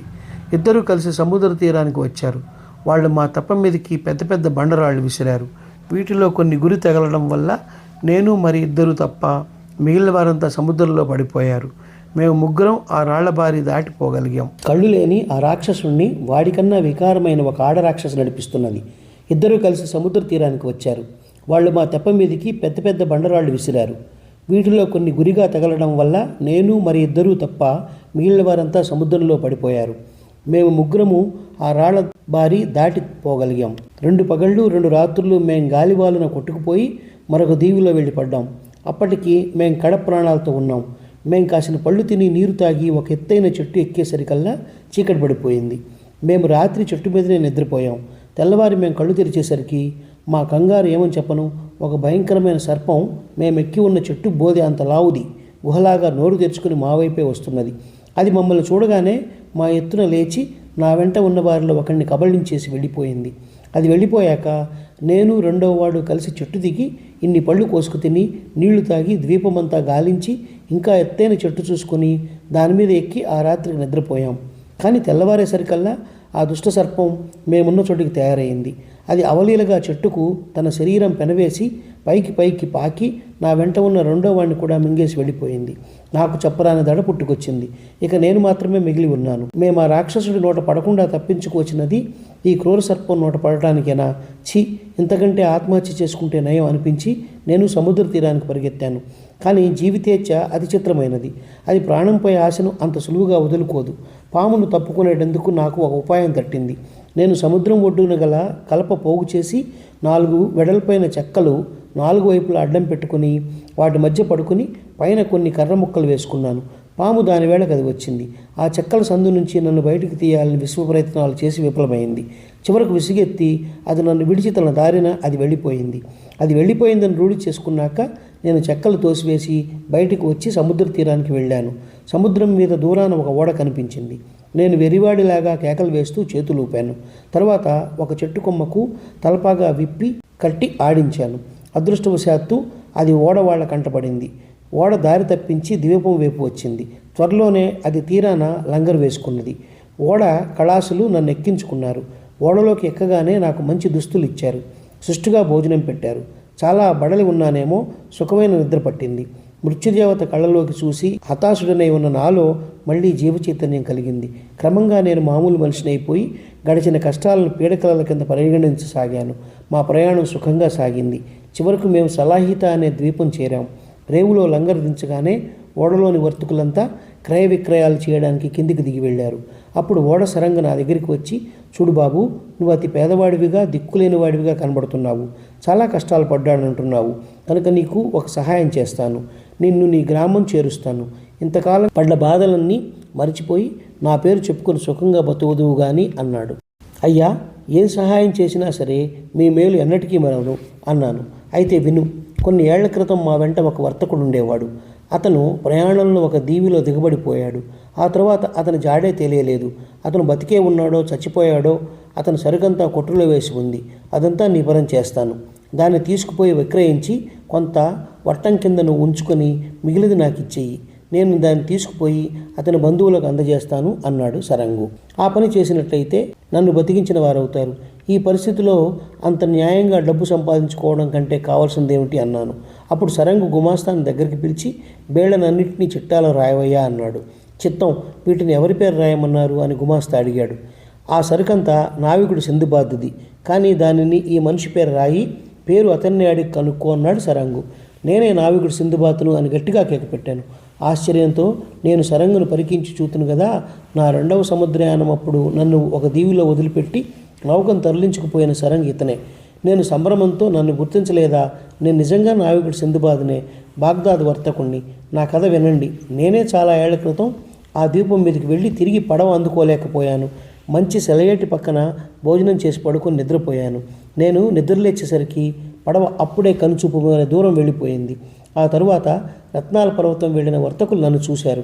వారిలో ఎవరైనా ఇక్కడ ఉండి ఉంటే నన్ను గుర్తించగలరు అన్నాను. నేను ఈ ధోరణిలో మాట్లాడకపోతున్న సమయంలో ఒక వర్తకుడు వెంటబెట్టుకుపోయిన సరుకంతా అమ్మేశాడు కాబోలు మరికొంత సరుకు కోసం నౌకకు తిరిగి వచ్చాడు. నా ముఖం కేసి పరకాయించి చూసి ఆశ్చర్యంతో చేతులు 2 కలివి పట్టుకొని, అరే అల్లా, నా మాట ఒక్కరూ నమ్మలేదు. గండబేరుండ పక్షి రత్నాల లోయలో నుంచి మనిషిని పైకి తీసుకురావడం కళ్ళారా చూశానంటే అన్నీ ఒట్టిదేనన్నారు. ఇదిగో ఆ మనిషి సింధుబాద్ నావికుడు, నాకు వెలలేని రత్నాలు ఇచ్చిన ధర్మాత్ముడు అంటూ నన్ను ఆలింగనం చేసుకున్నాడు. అప్పుడు కానీ సరంగ నన్ను పోల్చుకోలేదు. అతను నా చేతులు 2 పట్టుకుని ప్రాణాలతో బయటపడినందుకు నన్ను తెగ అభినందించాడు. తర్వాత నా సరుకులన్నీ రేవులో దింపించాడు. వాటిని విక్రయించగా నాకు అంతులేని లాభం వచ్చింది. సలాహితా నుంచి బయలుదేరి సింధు దేశం వెళ్ళాం. అక్కడి సముద్రాలలో నేను ఆవు ముట్టెగల చేపలను, గాడిద ముట్టెగల చేపలను, పక్షుల్లాగా ఎగిరే చేపలను చూశాను. ఈ విధంగా మేము బహుకాలం సముద్రాలపై తిరిగి ఎట్లాగైతేనే బస్రా చేరుకున్నాం. అక్కడి నుండి నా స్వస్థలమైన బాగ్దాద్ నగరం వెళ్ళి బంధుమిత్రులందరినీ కలుసుకున్నాను. కిందటిసారి కన్నా ఎక్కువ లాభంతో తిరిగి వచ్చాను కనుక నగరంలోని పేద సాధులందరికీ దాన ధర్మాలు చేశాను. మళ్ళీ నా జీవితం సుఖవంతంగా నడవసాగింది. దీంతో 3వ సముద్రయానం సమాప్తం. సింధుబాద్ 4వ సముద్రయానం. మనం కష్టాలకు గురి అయ్యే సమయంలో వాటిని ఎట్లా భరించగలమా, అవి ఎప్పుడు గడిచిపోతాయా అనిపిస్తుంది. కానీ అవి తొలగిపోయి సుఖమైన రోజులు వచ్చాక వెనక్కి తిరిగి చూసుకుంటే ఆ కష్టాలలోనే ఏదో ఆనందం కనిపించి వాటిని గురించి అప్పట్లో ఎందుకు అంతగా దిగులు పడ్డామా అని ఆశ్చర్యపోతాం. నేను 3 భయంకరమైన సముద్రయానాలు చేసి ఎంట సుఖంగా కుడిచి కూర్చుని కూడా ఈ భోగాలలో మునిగి తేలడం కంటే మళ్ళీ ప్రపంచ పర్యటన చేసి అనుభవాలు సంపాదించడమే మేలనిపించింది. వర్తకం చేసి డబ్బు మరింత గడించాలని కూడా కోరిక కలిగింది. ఈ కోరిక రాను రాను ఎంత తీవ్రంగా పరిణమించిందంటే నేను ఇక ఒక్క క్షణం కూడా ఇంట నిలవలేకపోయాను. తిరిగే కాలు తిట్టే నోరు ఊరుకోవని ఇందుకే అంటారు. విధి తోసినట్లుగా ఒకనాడు నేను నా ఇల్లు వాకిలి ఆస్తిపాస్తి వదిలేసి పూర్వం కన్నా ఎక్కువ ఖరీదైన సరుకులు కొనుక్కొని వాటితో బస్రా చేరాను. అక్కడ ఒక పెద్ద నౌక పట్టుకున్నాను. ఆ నౌకలో అనేక మంది బస్రా వర్తకులు కూడా ప్రయాణమైనారు. ఈ నౌక చాలా వేగంగా పోగలది. అది ఎన్నో దీవులకు ఎన్నో దేశాలకు వెళ్ళింది. నౌక లంగర్ దించిన చోటనల్లా వర్తకం మహా చురుకుగా అమిత లాభసాటిగా జరిగింది. కానీ ఉన్నట్టుండి ఒకనాడు నడి సముద్రంలో సరంగు లంగర్ దింపించి మన పని అయిపోయింది అని ఎలుగెత్తి అరిచాడు. ఆ క్షణంలోనే ఉప్పెన గాలి సాగింది. తాడి ప్రమాణాన కెరటాలు నౌక చుట్టూ లేచి అనేక వేల ఏనుగుల శక్తితో నౌకను బాధసాగాయి. కొద్దిసేపట్లోనే నౌక వాటి తాకిడికి ముక్కలు చెక్కలైపోయింది. నౌకలోని సరుకంతా సముద్రుడు మింగేసి తన పొట్టన పెట్టుకున్నాడు. వర్తకులలో చాలామంది తమ సరుకుతో పాటే సముద్రంలో సమాధి అయిపోయారు. అల్లా కటాక్షం వల్ల నేను మరికొందరు వర్తకులు ఒక విశాలమైన చెక్కల చెట్టును ఆశ్రయించగలిగాం. అలలు మమ్మల్ని ఒక పూటల్లా అటు ఇటు కొట్టాయి. తర్వాత పెద్ద గాలి మమ్మల్ని ఒక ఒడ్డున పారేసింది. మేమందరము ఉప్పెన తాకిడికి 3 వంతులు చచ్చి ఉండడం వల్ల ఆ రాత్రల్లా సముద్ర తీరాన ఇసుకలో ఎట్లా పడినవాడం అట్లాగే సొమ్మసిల్లి బాగా నిద్రపోయాం. తెల్లవారు లేచేసరికి మాకు కాస్త శక్తి వచ్చినట్లు అనిపించింది. అందుచేత మేము బయలుదేరి లో ప్రాంతాలకేసి వెళ్ళాం. కొంత దూరం వెళ్ళేసరికి అంత దూరాన ఒక భవనం కనబడింది. మేము చూస్తుండగానే ఈ భవనం ద్వారంలో నుంచి అనేక మంది కారు నలుపు వ్యక్తులు పరిగెత్తుకుంటూ మా వైపు వచ్చారు. వారు జంతువుల చర్మాలు ధరించి ఉన్నారు. మాటా పలుకు ఆడకుండా వారు మమ్మల్ని భవనంలోని విశాలమైన సావిడిలోకి తీసుకుపోయారు. అక్కడ ఎత్తైన సింహాసనం మీద ఒక రాజు కూర్చుని ఉన్నాడు. కూర్చోమని ఆయన మాకు సైగ చేశాడు. క్షణంలో నల్లటి వాళ్ళు మా ముందు కంచాలలో కన్నీ విని ఎరుగని కూరలతో భోజనం ఉంచారు. వాటిని చూస్తే నాకు అంటబుద్ధి కూడా కాలేదు. కానీ నా మిత్రులు బాగా ఆకలి కొని ఉన్న కారణం చేత ఆవురావురుమని కంచాలలో పెట్టిన ఆహారం తినేశారు. నేను ఆహారం తినకపోవడం మేలైందని నాకు తర్వాత తెలిసి వచ్చింది. నా స్నేహితులైన వర్తకుల ఆకలి ఆహారం తింటున్న కొద్దీ జాస్తి కాసాగింది. వారు గంటల తరబడి తమ కంచంలో వడ్డించిందల్లా ఆత్రంగా తినసాగారు. అంతకంతకు వాళ్ళు తినే పద్ధతి కూడా పశువులు తినే ధోరణిలోకి సాగింది. వాళ్ళు ఒక వంక తింటూ ఉండగానే నల్లవాళ్ళు ఒక జాడీలో ఏదో లేపనం తెచ్చి వాళ్ళ శరీరాలకు పోయసాగారు. దీని ప్రభావం చూసి తీరాలి. నా మిత్రుల పొట్టలు ఒక్కొక్క అంగుళమే ఉబ్బుకు రావడం నేను కళ్ళారా చూశాను. పొట్టలు ఉబ్బిపోతున్న కొద్దీ వారి ఆకలి కూడా హెచ్చిపోయింది. ఆ ఆకలి ఎంతకీ తీరేదిగా లేకపోవడం చూసి నేను నిర్ఘాంతపోయాను. ఇదంతా కళ్ళారా చూస్తూ నేను ముద్ద ఎట్లా నోట్లో పెట్టుకునేది? నా శరీరానికి లేపనం పోయి వస్తే నేను నిరాకరించాను. ఇది నాకు మేలే అయింది. ఎందుచేతనంటే వీళ్ళు నరమాంస భక్షకులని, చంపి తినడానికే వాళ్ళు ఆ విధంగా మనుషులకు కొవ్వు పట్టేటట్టు తినిపిస్తారని నాకు త్వరలోనే తెలిసింది. ఇంకో ఘోరం ఏమిటంటే వీళ్ళ రాజు రోజుకొక మనిషిని కాల్చుకు తింటాడు. వీళ్ళు మట్టుకు పచ్చి మనుషులనే పీక్కు తింటారు. ఈ విషయాలు నాకు తెలియవచ్చాక నా గతి, నా స్నేహితుల గతి ఏమవుతుందోనని నేను చాలా ఆందోళన చెందాను. పైగా నా మిత్రుల పొట్టలు పెరిగిపోతున్న కొద్దీ వాళ్ళ వివేకం క్షీణించిపోతున్నట్టు స్పష్టమైంది. చిట్ట చివరకు వాళ్ళు వేట పశువుల్లాగా అయిపోయారు. ఆ నల్లటి వాళ్ళు వీళ్ళని దూరంగా ఉన్న పచ్చిక మైదానాల మీదకి మేపడానికి తోలుకుపోయారు. నేను భయంతోనూ ఆకలితోనూ చిక్కి శల్యమైపోయాను. నా చర్మం ఎముకలకు అంటుకుపోయింది. అక్కడి వాళ్లకు నా యందు కొంచెం కూడా ఆసక్తి లేకుండా పోయింది. వారు నన్ను మరిచిపోయారు. అందుచేత నేను ఒకరోజు వాళ్ళ భవనం నుంచి తప్పించుకొని దీవికి అడ్డం పడి నడవసాగాను. దారిలో నాకు నా మిత్రులను తోలుకుపోతున్న నల్లటి వాళ్ళు తటస్థపడ్డారు. నేను చెట్ల చాటున దాక్కుని వారి కంటపడకుండా తప్పించుకున్నాను. నేను ఆ రాత్రి అంతా ఆగకుండా నడిచాను.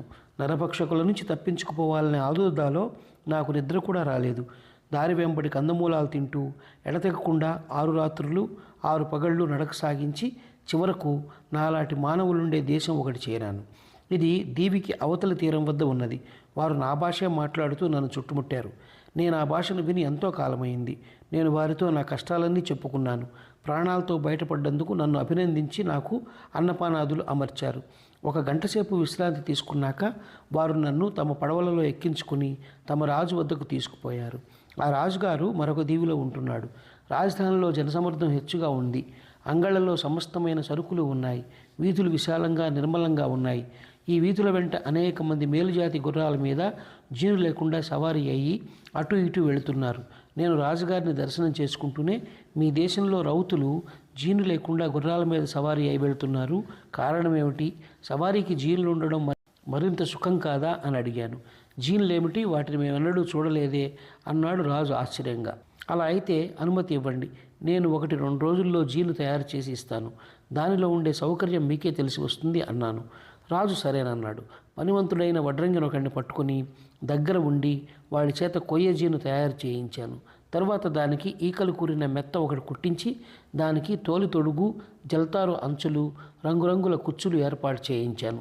తరువాత ఒక కమ్మరి వద్దకు వెళ్ళి కళ్ళెం తగిలించి ఇనుప ముక్క చేయించాను. 2 రికాబులు చేయించాను. నేను వాడి గొంతు మీద కూర్చోవడం వల్ల నాకు కావలసిన విధంగా వాటిని తయారు చేసి ఇచ్చాడు.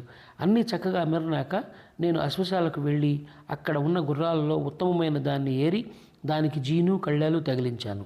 దాని మెడకు నీలం కుచ్చులు అమర్చాను. తరువాత దాన్ని తీసుకుపోయి రాజుగారి ముందుంచాను. రాజుగారు గుర్రం ఎక్కి జీన్లో గల సౌకర్యాలు, గుర్రాన్ని నడపడంలో కొత్తగా వచ్చిన సులువు తెలుసుకొని నాకు అంతులేని ధనము, బహుమతులు ఇచ్చాడు. తరువాత మంత్రిగారు నన్ను పిలిచి తన గుర్రానికి కూడా ఇటువంటి జీను తయారు చేయించమని అడిగాడు. నేను ఆయన కోరిక కూడా తీర్చాను. అది మొదలు ఆ దేశంలో ఉన్న పెద్ద పెద్ద వాళ్ళంతా నా చేత జీన్లు తయారు చేయించుకొని నాకు అపరిమితమైన డబ్బు ఇచ్చారు. నేను దేశంలో కల్లా ధనికుణ్ణి అయిపోయాను. రాజుగారికి నాకు గాఢమైన స్నేహం ఏర్పడింది. ఒకనాడు ఆయన నాతో, చూడు సింధబాద్, నువ్వు నాకు ఆప్తులందరిలోకి ఆప్తుడివైపోయావు. నువ్వు పరదేశీయుడవనే భావం కూడా నాలో కలగడం లేదు. అందుచేత నా కోరిక ఒకటి తీర్చగలవా అని ఆప్యాయంగా అడిగాడు. ఏలిన వారు అనడము నేను కాదనడమునా సెలవియండి అన్నాను. అయితే నువ్వు ఒక అందమైన స్త్రీని పెళ్లాడాలి. ఆమె ఉత్తమ వంశాన పుట్టినది, చాలా ధనం కలది.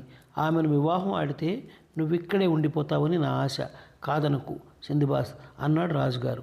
నాకేమనాలో తోచలేదు. నా బుర్రంతా పాడైపోయినట్టయింది. నేను ఆయన కేసి చూడలేక తల వంచుకున్నాను. మాట్లాడవేమో అన్నాడు రాజుగారు. మహారాజా, నేను తమ సేవకుణ్ణి, తమ ఇష్ట ప్రకారం చెయ్యండి అన్నాను. వెంటనే ఆయన వధువును, ఖాదీని, సాక్షులను పిలిపించి నా వివాహం జరిపించేశాడు. ఆమె అందగత్త మాత్రమే కాక చాలా సంపన్నురాలు. ఆమెకు అనేకమైన భవనాలు, వస్తువాహనాలు, భూములు ఉన్నాయి. రాజుగారు మేము ఉండడానికి ఒక దివ్యమైన భవనము, అనేక మంది నౌకర్లు, చాకర్లు, ఆడ మగ బానిసలను బహూకరించాడు. చాలా నెలల పాటు నాకు జీవితం సుఖంగా గడిచింది. నేను నా భార్య అన్యోన్యంగా ఉండేవాళ్ళం. అందుచేత నేను రహస్యంగా బాగ్దాద్కు పారిపోయేటప్పుడు నా భార్యను కూడా వెంటబెట్టుకుపోదామనుకున్నాను. తానొకటి తెలిస్తే దైవం ఒకటి తెలుస్తాడన్నది ఎన్నటికీ అబద్ధం కాదు. నేను పగటి కలలు కన్నానన్న విషయం త్వరలోనే స్పష్టమైంది. ఒకనాడు నా పొరుగింటి పెద్ద మనిషి భార్య చనిపోయింది. నేను ఆయనను పరామర్శించడానికి వెళ్ళి, అన్నా, విచారించకండి, విచారించి మనం చేయగలది కూడా ఏమీ లేదు. ఈ వియోగాన్ని మీరు త్వరలోనే మరిచిపోతారు. ఎవరు చూశారు? మీకు ఇంతకంటే కూడా మంచి యోగ్యురాలైన భార్య ఈసారి దొరకవచ్చు అన్నాను. నా మాటలు విని ఆయన ఆశ్చర్యపోయినట్టు కనపడ్డాడు. కొద్ది గంటల్లోనే చచ్చిపోతున్న వాడికి ఇంకో భార్య ఏమిటి అన్నాడు ఆయన. ఈసారి ఆశ్చర్యపడడం నా వంతు. అలా అంటున్నారేమిటి? ఎందుకు నిష్కారణంగా నిరాశపడిపోతున్నారు? అల్లా కటాక్షం వల్ల మీ ఆరోగ్యానికి ఏమీ లోపం లేదే, కొంపదీసి ఆత్మహత్య కానీ తలపెట్టలేదు కదా అన్నాను. దానికైన మీకు మా దేశపు ఆచారాలు తెలియవన్నమాట. మా దేశంలో భార్యాభర్తలలో ఎవరు చనిపోయినా శవం వెంట రెండో వారిని కూడా పూడ్చి చేస్తారు. అనాదిగా వస్తున్న ఈ ఆచారానికి అందరూ, రాజుగారు సైతం బద్దులే అన్నాడు. చిచి, ఇదేం ఆచారం? నా బొందలో ఊపిరి ఉండగా ఇలాంటి ఆచారాన్ని నేను ఆమోదించను అన్నాను. మేము మాట్లాడుతుండగానే ఆయన బంధువులంతా వచ్చి ఆయన భార్య చచ్చినందుకు, ఆయన చావబోతున్నందుకు తమ సంతాపాన్ని వెలిబుచ్చారు. తర్వాత ఉత్తర క్రియలకు ఏర్పాట్లు జరిగాయి. ఆయన భార్య శవాన్ని చక్కగా అలంకరించి ఆమెకుండిన ఖరీదైన నగలన్నీ పెట్టి శ్మశానానికి బయలుదేరదీశారు. శవపేటిక వెనక భర్త నడిచాడు. అతని వెనుకగా బంధువులు, ఇతరులు నడిచారు. అందరము నదీ తీరాన గల ఒక కొండ వద్దకు వెళ్ళాం. ఆ కొండ మీద ఒక చోట ఒక లోతైన బావిలాంటిది ఉన్నది. దానిపై విశాలమైన బండరాతి పలక కప్పి ఉన్నది. ఈ పలకను పక్కకు లాగి శవపేటికను బావిలోకి దించారు. తర్వాత నా స్నేహితుడిని పట్టుకొని తాళ్ల సహాయంతో లోపలికి దించారు. ఆ తాడుకే ఒక నీళ్ల కూజ, 7 రొట్టెలు కట్టారు. నా స్నేహితుడు కిందికి దిగడానికి కొంచెమైనా అసమ్మతి తెలపలేదు. తిరిగి రాతిని బావి మీదకు తోసేశారు. మేమందరము తిరిగి వచ్చేశాం. నేను కూడా ఈ ఘోరమైన ఆచారంలో పాల్గొన్నాను. నా మనసు చాలా బాధపడింది. ఇంతకన్నా దారుణమైనది నేను ఎప్పుడూ చూడలేదనిపించింది. రాజభవనం చేరుతూనే నేను రాజుగారిని చూసి, అయ్యా, నేను చాలా దేశాలు చూశాను, కానీ ఇలాంటి చనిపోయిన భార్యతో బతుకున్న భర్తను పాతిపెట్టడం లాంటి అమానుషమైన ఆచారం ఎక్కడా చూడలేదు. ఈ దురాచారం పరదేశీయులకు కూడా వర్తిస్తుందా? దయచేసి చెప్పండి అన్నాను. తప్పక వర్తిస్తుంది. భార్య పోతే ఇక్కడ ఉండే పరదేశీయుడు కూడా ఆ భార్యతో పోవలసిందే అన్నాడు రాజు. నా పొట్టలో ఎవరో చేయి పెట్టి గిరిగినట్లయింది. ఎంత ప్రయత్నించినా ఆగని గుండెదడతో నేను ఇంటికి వెళ్ళి, నేను లేని సమయంలో నా భార్య చచ్చిపోయిందేమోనని ఆత్రంగా చూశాను. ఆమె పూర్తి ఆరోగ్యంతో ఉండడం చూడగానే నాలో నేను కాస్త ఊరట చెంది, భయపడక, సిందిబాద్, నువ్వే ముందు చస్తావు, నిన్ను బతికుండగా పూడ్చరులే అని ధైర్యం చెప్పుకున్నాను. కానీ ఇది అడియాసగా పరిణమించింది. ఎందుకంటే తర్వాత కొద్ది కాలానికి నా భార్యకు జబ్బు చేసింది. ఆవిడ కొద్ది రోజులు మంచాన పడి తీసుకుని చివరకు తన ఆత్మను అల్లాపరం చేసేసింది. నా దుఃఖానికి, భయానికి అంతే లేదు. బతికుండగా పూడ్చిపెడితే ఏమైంది? నరభక్షకులు తినేస్తే ఏమైంది? రాజుగారు వచ్చి నా చావు గురించి తన విచారం వెలివిచ్చాక ఆశ అంటూ ఏమన్నా మిగిలి ఉంటే అది కూడా అడుగంటింది. ఆయనకు నేనంటే అంత ప్రేమ. నన్ను సమాధి చేసేటప్పుడు తాను తన దివాణం అధికారులు స్వయంగా వస్తామని చెప్పాడు. నా భార్యను అలంకరించి సర్వాభరణ భూషితురాలను చేసి పెట్టెలో పెట్టి తీసుకువెళ్ళేటప్పుడు పెట్టె వెనకగా నేను నడుస్తుంటే రాజుగారు నా వెంబడే నడిచాడు. సముద్ర తీరాన గల కొండ వద్దకు చేరాం. బావి మీద ఉండే మూతను పక్కకు తోశారు. నా భార్య శవాలను లోపలికి దించారు. నాకు వీడ్కోలు చెప్పడానికి వచ్చిన వారంతా నా చుట్టూ మూగారు. అప్పుడు నేను రాజుగారితో, మీ దేశపు ఆచారానికి నన్ను గురి చేయడం ఎంతమాత్రం భావ్యం కాదు. మా దేశంలో నాకు భార్య ఉన్నది, బిడ్డలున్నారు. వారు నా కోసం ఎదురు చూస్తున్నారు అని వాపోయాను. నా మాటలు ఒకరూ వినిపించుకోలేదు. నా చేతులు కిందిగా తాళ్లు దూర్చారు. ఆ తాళ్లకే నీటి కూజ, 7 రొట్టెలు కట్టారు. నన్ను లోపలికి దించారు. తాళ్ళు ఊడదీసేయి, పైకి లాక్కుంటాం అని వాళ్ళు పైనుంచి కేక పెట్టారు. నేను ఆ పని చేయక నన్ను పైకి లాగమన్నట్లుగా తాళ్ళు గుంజాను. వాళ్ళు విసిగిపోయి తాళ్లను లోపల పడేసి బావి మూసి వెళ్ళిపోయారు. లోపల ఒక విశాలమైన గుహలాగా ఉన్నది. పైనుంచి కొంత వెలుతురు వస్తుండడం వల్ల బొత్తిగా అంధకారంగా లేదు. నేను నేల మీద కూలబడి చాలాసేపు దుఃఖించి హాయిగా ఇంటి పట్టున కూర్చోలేక వచ్చినందుకు నా గతి ఇంతే కావాలి. ఆ పడవ పగిలినప్పుడు సముద్రంలో మునిగి చచ్చాను కాను. నేను ఈ దిక్కుమాలిన దేశంలో ఎందుకు పెళ్లాడాలి, ఇలాంటి చావు ఎందుకు చావాలి అనుకున్నాను. కొంతసేపటికి ఆకలి దప్పులు ఆరంభమయ్యాయి. నేను సాధ్యమైనంతకాలం ఆయుర్దాయం పొడిగించుకోవడానికి నిశ్చయించుకొని రొట్టెలు నీళ్లు కొంచెం కొంచెంగా ఖర్చు చేయసాగాను. రాత్రివేళ పడుకోవడానికి ఒక చోటు ఏర్పాటు చేసుకున్నాను. క్రమంగా నా నీరు రొట్టెలు అయిపోయాయి. ఇక చావు కోసం వేచి ఉండడం తప్ప నేను చేయగలిగిందేమీ లేదు. ఆ స్థితిలో ఒకసారి నాకు ఏదో చప్పుడు వినపడి నిద్రాభంగమైంది. జాగ్రత్తగా వింటే ఎవరో శ్వాస పీల్చే చప్పుడు వినపడింది. తరువాత ఏదో జంతువు పారిపోతున్న చప్పుడైంది. నేను సాహసించి ఆ పారిపోయే ప్రాణిని వెంబడించాను. చాలా దూరం పడుతూ లేస్తూ ఎక్కుతూ దిగుతూ పోగా ఎదుటిగా ఒకే ఒక నక్షత్రం మిలమిలా మెరుస్తూ కనబడింది. నా ఆశ్చర్యానికి మేరలేదు. అది గుహలోకి మరొక బావి అయి ఉండవచ్చు. దానిలో నుంచి కూడా శవాలను పడేస్తారేమో అని అనుకున్నాను. కానీ తీరా దగ్గరికి వెళ్ళేసరికి అది ఒక సన్నని బొరియలాగా ఉంది. శవాలను తినడానికి ఈ నక్కలో తోడేళ్ళలో ఆ బొరియను ఉపయోగిస్తూ ఉండాలి. దానిలో నుంచి దూరి నేను పైకి వచ్చేసరికి ఆకాశం నక్షత్రాలతో వెలిగిపోతున్నది. నా ఎదుట సముద్రము, వెనుక కొండ ఉన్నవి. నేను అక్కడే మోకరించి భగవంతుడికి నా కృతజ్ఞత తెలుపుకున్నాను. తర్వాత వచ్చిన దారినే మళ్ళీ శవాల గుహలోకి వెళ్ళి అక్కడ శవాల మీద గల నగలన్నీ దోచి మూటగట్టి తీసుకువచ్చి సముద్ర తీరాన కొండ అడుగున భద్రంగా దాచాను. దొరికిన ఆహారం తింటూ ఆ తీరాన్నే కొన్ని రోజులు వేచి ఉన్న మీదట ఒకనాడు నాకు ఒక పడవ కనబడింది. నేను వెంటనే నా తలపాగా ఊడదీసి దానిని గాలిలో ఎగిరేటట్టు పట్టుకుని తీరం వెంబడి అటు ఇటు పరిగెత్తాను. అదృష్టవశాన పడవలో వాళ్ళు నన్ను గమనించారు. పడవను ఒడ్డుకు తెచ్చి నన్ను నా మూటలను అందులోకి ఎక్కించుకున్నారు. పడవ సరంగు నా దగ్గరికి వచ్చి, ఏమయ్యా, ఇన్నేళ్లుగా ఈ తీరం వెంబడి పడవ నడుపుతున్నాను. ఈ కొండ దిగువన ఎప్పుడు నరప్రాణి కూడా కనిపించిన పాపాన పోలేదే, నువ్వు ఇక్కడికి ఎట్లా వచ్చావు అని అడిగాడు. ఏం చెప్పేది బాబు, ఒక పెద్ద ఓడలో అనేక మంది వర్తకులం ప్రయాణం చేస్తుండగా తుఫాను వచ్చి ఓడ కాస్త పగిలిపోయింది. నేను ఒక్కడనే ప్రాణాలతో బయటపడ్డాను. అదృష్టవశాన నాకు ఒక పెద్ద కొయ్య పలక దొరికింది. దాని మీద నా సరుకులు వేసుకుని నేను కూడా ఎక్కి ప్రాణాలు దక్కించుకొని ఇక్కడికి వచ్చి పడ్డాను అని చెప్పాను. నాకు పెళ్ళయిందని, నా భార్య చచ్చిపోతే నన్ను కూడా పాతేశారని చెబితే ఆ దిక్కుమాల దేశం వాడెవడైనా పడవలో ఉండి ఉంటాడేమోనని నాకు భయం వేసి అబద్ధం చెప్పేశాను. సరంగును మంచి చేసుకుందామనే ఉద్దేశంతో నేను శ్మశానం నుంచి తెచ్చిన నగలలో మంచి వెలగలది ఒకటి తీసి ఉంచండి అని ఇవ్వబోయాను. కానీ సరంగు దానిని నిరాకరిస్తూ, వద్దు, ప్రయాణికుల వద్ద డబ్బు పుచ్చుకుంటాను కానీ ప్రాణాపాయ స్థితిలో కాపాడిన మనిషి వద్ద డబ్బు పుచ్చుకునే ఆచారం లేదు. ఎంతోమందికి భోజనము, దుస్తులు, దారి ఖర్చులు కూడా ఎదురిచ్చాను. మనుషులు ఇతర మనుషుల పట్ల మనుషులల్లే ప్రవర్తించడం ధర్మం అన్నాడు. ఆ మనిషికి గల ధర్మబుద్ధి చూస్తే నాకు చాలా ఆనందం కలిగింది. మా ప్రయాణం చాలా సుఖంగా సాగింది. నేను గంటల తరబడి పడుకొని విశ్రాంతి తీసుకుంటూ నా అనుభవాలు జ్ఞాపకం తెచ్చుకునేవాడిని. నేను ఎదుర్కొన్న కష్టాలన్నీ కలలాగా తోచేవి. నా భార్య శవంతో ఆ గుహలో ఉండడం జ్ఞాపకం వచ్చినప్పుడు ఒళ్ళు చల్లబడేది. ఎలాగైతేనే మా పడవ బస్రా చేరింది. అక్కడ కొద్ది రోజులుండి నది వెంబడి బాగ్దాద్ చేరాను. నన్ను చూసి, నేను తెచ్చిన సరుకు చూసి నా బంధుమిత్రాదులంతా పరమానంద భరితులయ్యారు. 4వ సముద్రయానం సమాప్తం. సింధుబాద్ 5వ సముద్రయానం. నేను చేసిన 4 సముద్రయానాలు నాకు అంతులేని లాభాలు చేకూర్చాయి. ఎన్ని కష్టాలు పడ్డా నాకు ఈ ప్రయాణాలు అచ్చిరాగలవని, విశేషమైన అనుభవం గణించగలనని నాకు ధైర్యం కలిగింది. అందుచేత కొంతకాలం సమస్త వైభోగాలు అనుభవిస్తూ ఇంటి పట్టున గడిపిన అనంతరం నేను మళ్ళీ 5వ ప్రయాణానికి సిద్ధపడ్డాను. ఇందుకై బజారుకు వెళ్ళి లాభసాటిగా అమ్మకమయ్యే సరుకు కొని బేళ్లు కట్టించి దానితో బస్రా చేరాను. నేను బస్రా రేవులో దిగే సమయానికి అక్కడ ఒక పెద్ద నౌక సరికొత్తది అమ్మకానికి సిద్ధంగా ఉంది.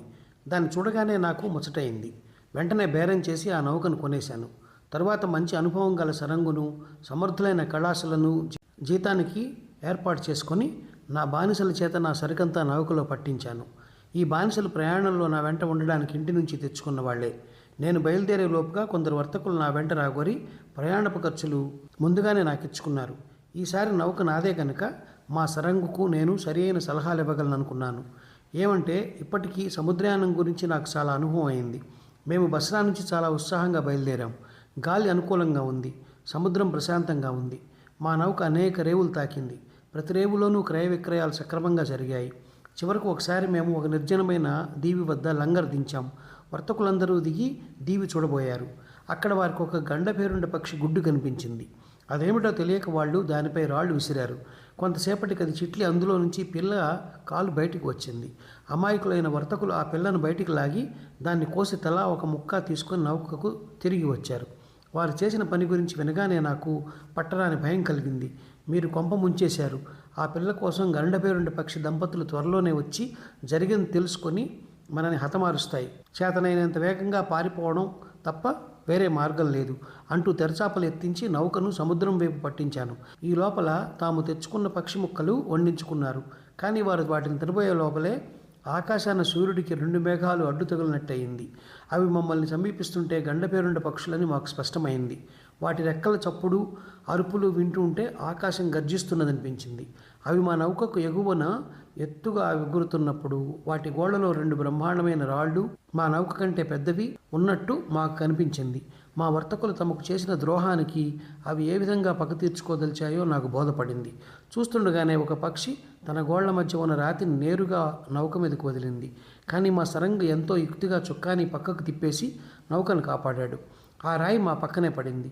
అది పడిన చోట నీటిలో ఎంత పెద్ద గొయ్యి పడిందంటే మాకు సముద్రం అడుగు కనిపించింది. ఆ రాయి పాటుకు లేచిన అలల మూలంగా మా నౌక బెండు ఆడినట్టు ఆడిపోయింది. ఇంతలోనే రెండవ పక్షి రెండో రాయి పడేసింది.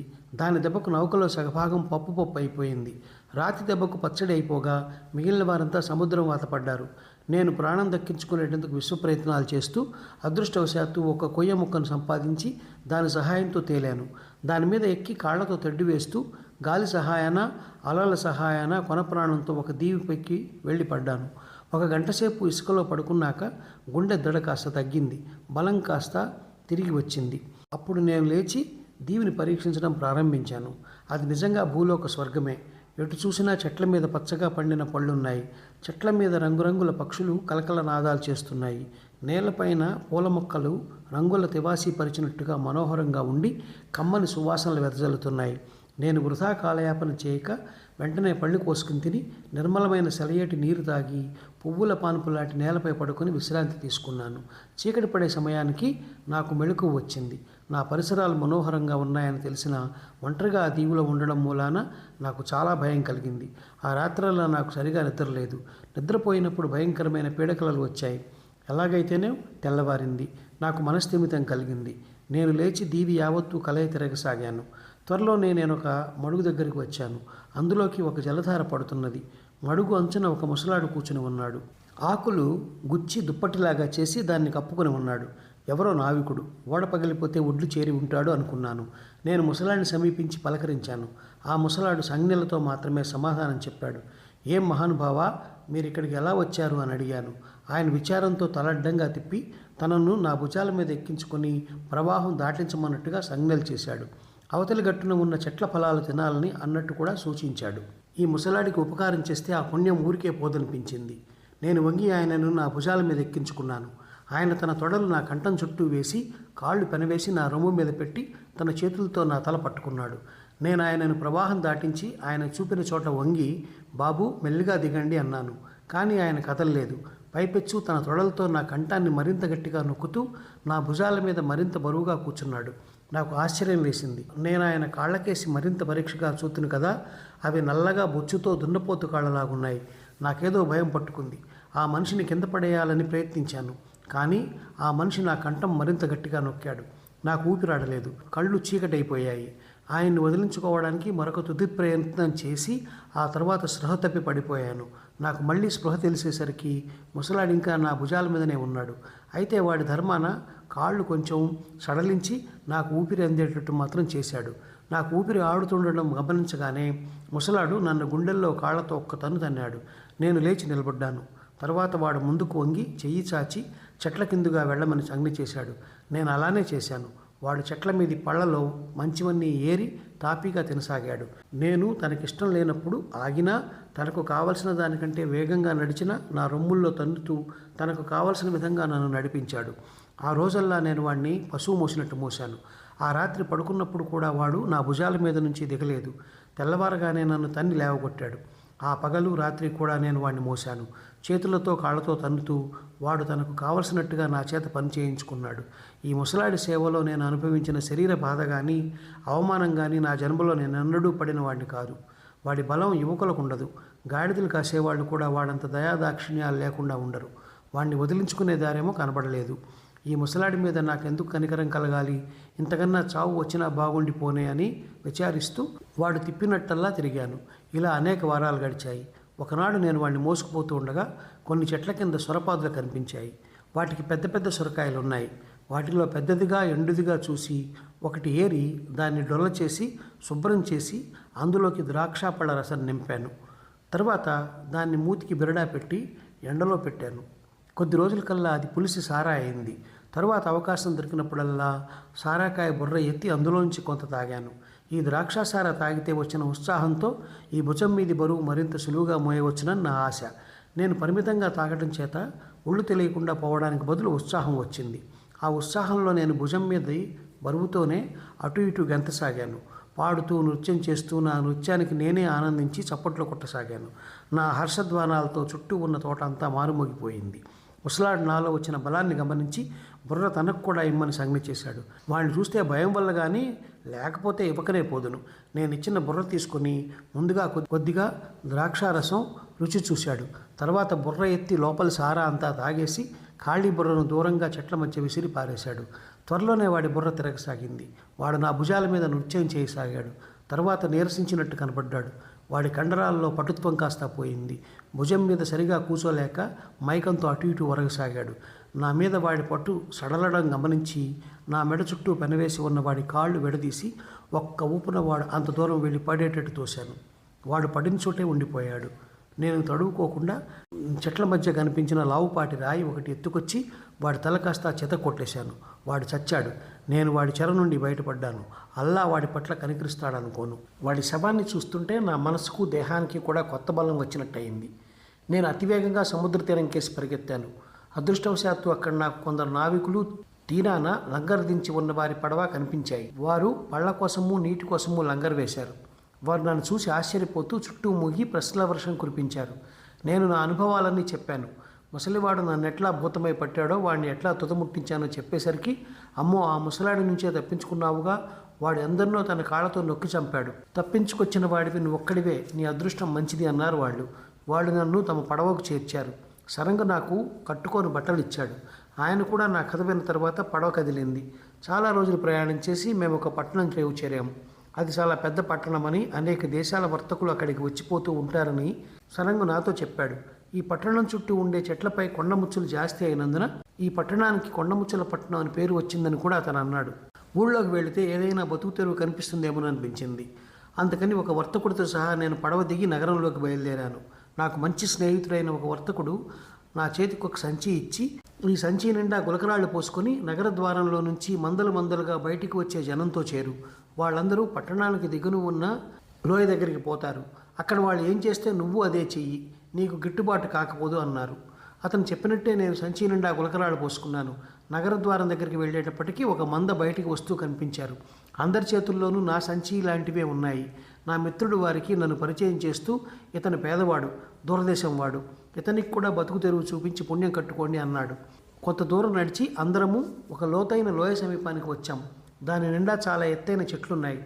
వాటిని ఎక్కడానికి మనుష్యమాత్రుడెవడూ సాహసించలేడు. వాటిని కొబ్బరి చెట్లు అంటారట. వాటి మట్టల్లో కొండముచ్చులు కొబ్బరికాయలు ఉన్నాయి. మేమందరము చెట్ల కింద ఆగాం. మిగిలిన వాళ్ళు సంచులు నేల మీద పెట్టి కొండముచ్చులను గులకరాలతో కొట్టసాగారు. నేను అలాగే చేశాను. కొండముచ్చులకు కోపం వచ్చి కొబ్బరికాయలతో కొట్టసాగాయి. మేమందరము ఆ కొబ్బరికాయలని ఏరుకుని సంచుల్లో వేసుకున్నాం. సంచులు నిండగానే వాటిని భుజాల మీద వేసుకుని నగరంలోకి వెళ్ళాం. అక్కడ నా మిత్రుడైన వర్తకుడు నేను తెచ్చిన కాయలను తీసుకుని వాటి ఖరీదు నాకు ఇచ్చేశాడు.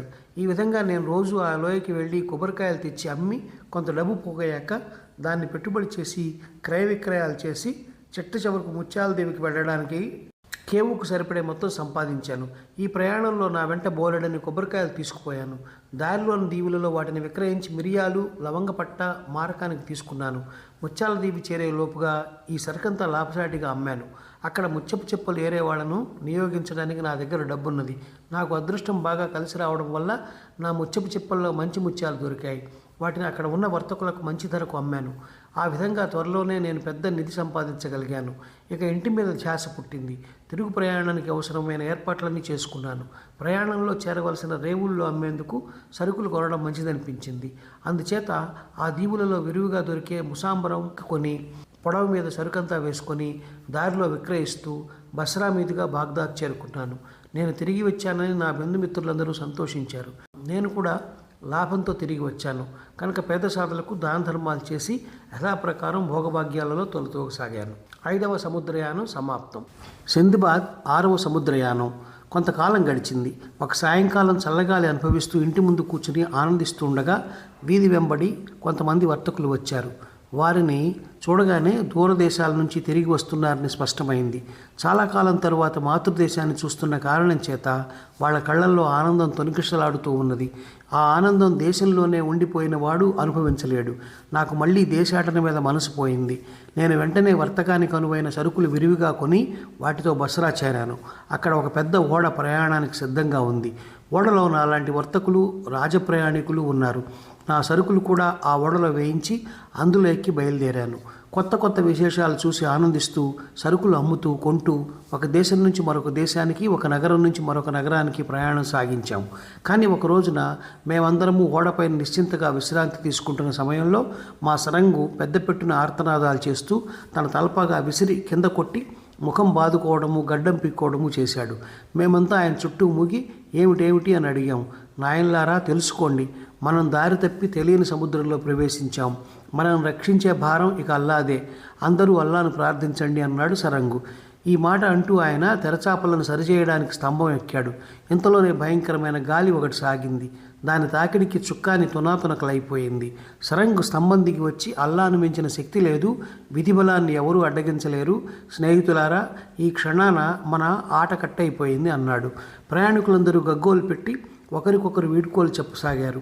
ఇంతలోనే గాలికి ఓడ ఒక పర్వతాన్ని ఢీకొని అప్పడం నలిగినట్టు నలిగిపోయింది. ప్రయాణికులు కొందరు నీటిలో మునిగిపోయారు. కొందరు ఈదుకుంటూ అక్కడక్కడ నీళ్ల మధ్య ఉన్న రాళ్లను చేరుకుని అప్పటికి ప్రాణాలు దక్కించుకున్నాం. ఈ పర్వతం ఒక పెద్ద లంక అంచున ఉండి సముద్రంలోకి పొడుచుకు వచ్చింది. లంక వెంబడి తీరం నిండా పగిలిపోయిన ఓడల శిథిలాలు ఉన్నాయి. వాటి తాలూకు సరుకుల బేళ్లు పడి ఉన్నాయి. ఆ బేళ్లలో నుంచి ఖరీదైన సరుకులు, నగలు కూడా బయటకు వచ్చి ఉన్నాయి. వీటి మధ్య మేము తీరం చేరాం. నేను కొంత దూరం నడిచి ఒక కొండవాగు వద్దకు చేరాను. ఆ వాగు సముద్రంలో పడడానికి మారుగా ఒక కొండ పగులులో నుంచి బయలుదేరి లంక లోపలికి ప్రవహిస్తూ కొంత దూరం వెళ్ళి ఒక గుహలో దూరింది. ఈ వాగు 2 గట్టుల కెంపులు, ఇతర రంగుల రాళ్ళు, వజ్రాలు, వెండి, బంగారు కణికలు ఉన్నాయి. వాగు లోపల కూడా గులకరాళ్లకు బదులు అమూల్యమైన రత్నాలుండి దగదగా ప్రకాశిస్తున్నాయి. ఆ ప్రాంతాల వెదజల్లి ఉన్న సంపదను మనుష్య మాత్రం ఎవడు ఎన్నడూ కళ్ళ చూసి ఉండడు. ఈ దృశ్యం కళ్ళు మిరుమిట్లు గొలుపుతూ ఉంది. వాగు వెంబడి మేలురకం ముసాంబరం చెట్లున్నాయి. అవన్నీ కాక ఈ లంకలో విచిత్రమైన ప్రవాహం ఒకటి ఉన్నది. అది నీటి ప్రవాహం కాదు. కొండల మీద ఉండే అంబరు ఎండవేడికి కరిగి నల్లని తారులాగా అయి ప్రవాహం కట్టి సముద్రంలోకి పారుతుంది. సముద్రపు చేపలు ఈ అంబరు ద్రవాన్ని ఆత్రంగా తాగేస్తాయి. కొంతసేపు అయ్యాక అది వాటి కడుపులో ఇమడక వాంతి అయిపోతుంది. అది నీటి మీద తేలి రంగు మారి గట్టిపడి తృణమణి అయి ఒడ్డు కొట్టుకు వస్తుంది. అంబరు ప్రవాహం మూలాన, తృణమణి మూలాన ఈ లంక అంతటా చక్కని సువాసనలున్నాయి.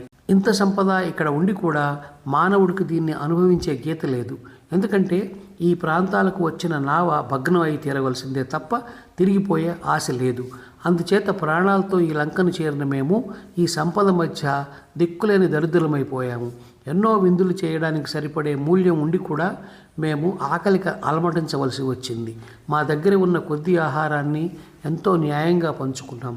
అయితే నాలాగా ఉపవాసాలకు అలవాటు పడని నా అనుచరులు తమ ఆహారాన్ని 1-2 పూటలలో తినేసి కొద్ది రోజులకల్లా ఆకలికి మాడి ఒక్కొక్కరుగా చావసాగారు.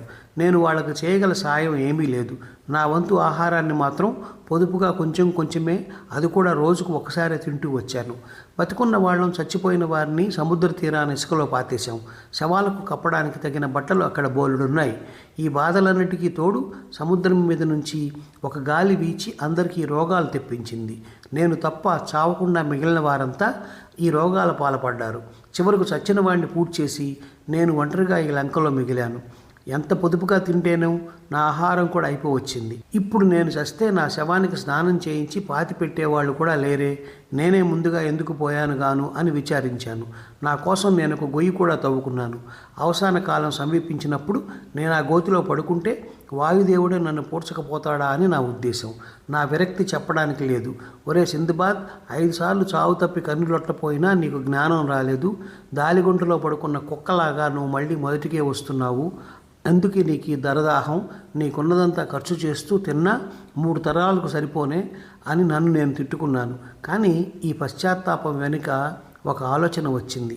ఆ గుహలో దూరిన ప్రవాహం మాట ఏమిటి? అది కొండ అవతల బయటికి వచ్చి ఉండాలి. ఆ ప్రవాహం ఎక్కడికి పోతుంది? అక్కడ ఏమున్నది? ఇక్కడ దిక్కుమాలిన చావు చచ్చే కన్నా ఆ ప్రవాహం సంగతి తేల్చుకునే ప్రయత్నంలో చావడం ఎంతో మేలు కదా. ఈ ఆలోచనతో నాకు కాస్త ఉత్సాహం వచ్చింది. నేను ముసాంబరం కొమ్మలు కొన్ని పెద్దవిగా చూసి పోగు చేసి వాటిని కలిపి కట్టి ఒక తెప్ప తయారు చేశాను. దాని మీద పగిలిపోయిన ఓడల చెక్కలు పరిచాను. కనిపించినంతలో పెద్ద పెద్ద మణులు, తృణమణులు ఏరి మూటలు కట్టి తెప్ప మీద ఎత్తుగా పోగు చేశాను. తర్వాత నా దగ్గర మిగిలి ఉన్న ఆహారంతో సహా తెప్ప మీద ఎక్కి 2 చెక్కలు తెడ్లుగా ఉపయోగిస్తూ వేగంగా ప్రవహిస్తూ వాగు మీద ప్రయాణమైనాను. నా తెప్ప వాగు వెంబడి పోయి వాగుతో పాటే కొండ గుహలో దూరింది. లోపల గాఢాంధకారం. వాగు ఎన్ని మెలికలు తిరిగితే తెప్ప కూడా అతివేగంగా అన్ని మెలికలు తిరుగుతూ పక్కన ఉన్న రాతికి కొట్టుకుంటున్నది. అప్పుడప్పుడు నా తల రాతి కప్పు కొట్టుకుంటున్నది. చూసి తప్పుకుందామా అంటే ఆ గుహ్యారంలో కన్ను పొడుచుకున్నా కనిపించడం లేదు. ఈ అంధకార కూపంలోకి ఎందుకు ప్రవేశించానురా దేవుడా, ఇంతకన్నా ఆ ఇసుకలో చచ్చిపోయినా బాగుండేదే అనుకున్నాను. కానీ వెనక్కిపోయే మార్గం లేదు. వాగు పల్లానికి దిగుతున్న కొద్దీ దాని దూకుడు హెచ్చుతున్నది. నేను పట్టుకున్న తెడ్లు కేవలం నిరుపయోగమైనవి. అందుచేత వాటిని వదిలేసి తెప్పను కరుచుకుని బోర్లా పడుకున్నాను. లేకపోతే నా తల పగిలిపోయేటట్టు కనిపించింది. అట్లా పడుకున్న వాడిని స్పృహ తప్పిపోయిన వాడిలాగా నిద్రపోయినాను. దాన్ని నిద్ర అనండి, మూర్ఛానండి, అది 1 సంవత్సరం పాటు సాగిందనిపించింది. నాకు మళ్ళీ స్పృహ తెలిసేటప్పటికీ ఎండా వెలుగు కనిపించాయి. నేను ఒక విశాలమైన పచ్చిక మైదానంలో పడుకుని ఉన్నాను. నా తెప్ప ఒక నది ఒడ్డున కట్టిపెట్టి ఉన్నది. నా చుట్టూ మందగా మూగి అనేక మంది ఇథియోపియన్లు ఉన్నారు. నేను మేలుకున్నానని తెలియగానే వాళ్ళు మాట్లాడనారంభించారు. కానీ నాకు వారి భాష రానందున ఏమీ బదులు చెప్పలేకపోయాను. ఇంతలో ఒక మనిషి ముందుకు వచ్చి స్వచ్ఛమైన అరబ్బీ భాషలో, మీరెవరు, ఎక్కడి నుండి వచ్చారు, మా దేశానికి ఏం పని మీద వచ్చారు? మేము రైతులం, మా పొలాలకు నీరు పెట్టుకునేటందుకు వచ్చి తెప్ప మీద నిద్రపోతూ మీరు నది మీద వస్తూ ఉండడం చూశాం. మేము దాన్ని ఆపి ఒడ్డున కట్టేసి మిమ్మల్ని తెచ్చి ఇక్కడ పడుకోబెట్టాం.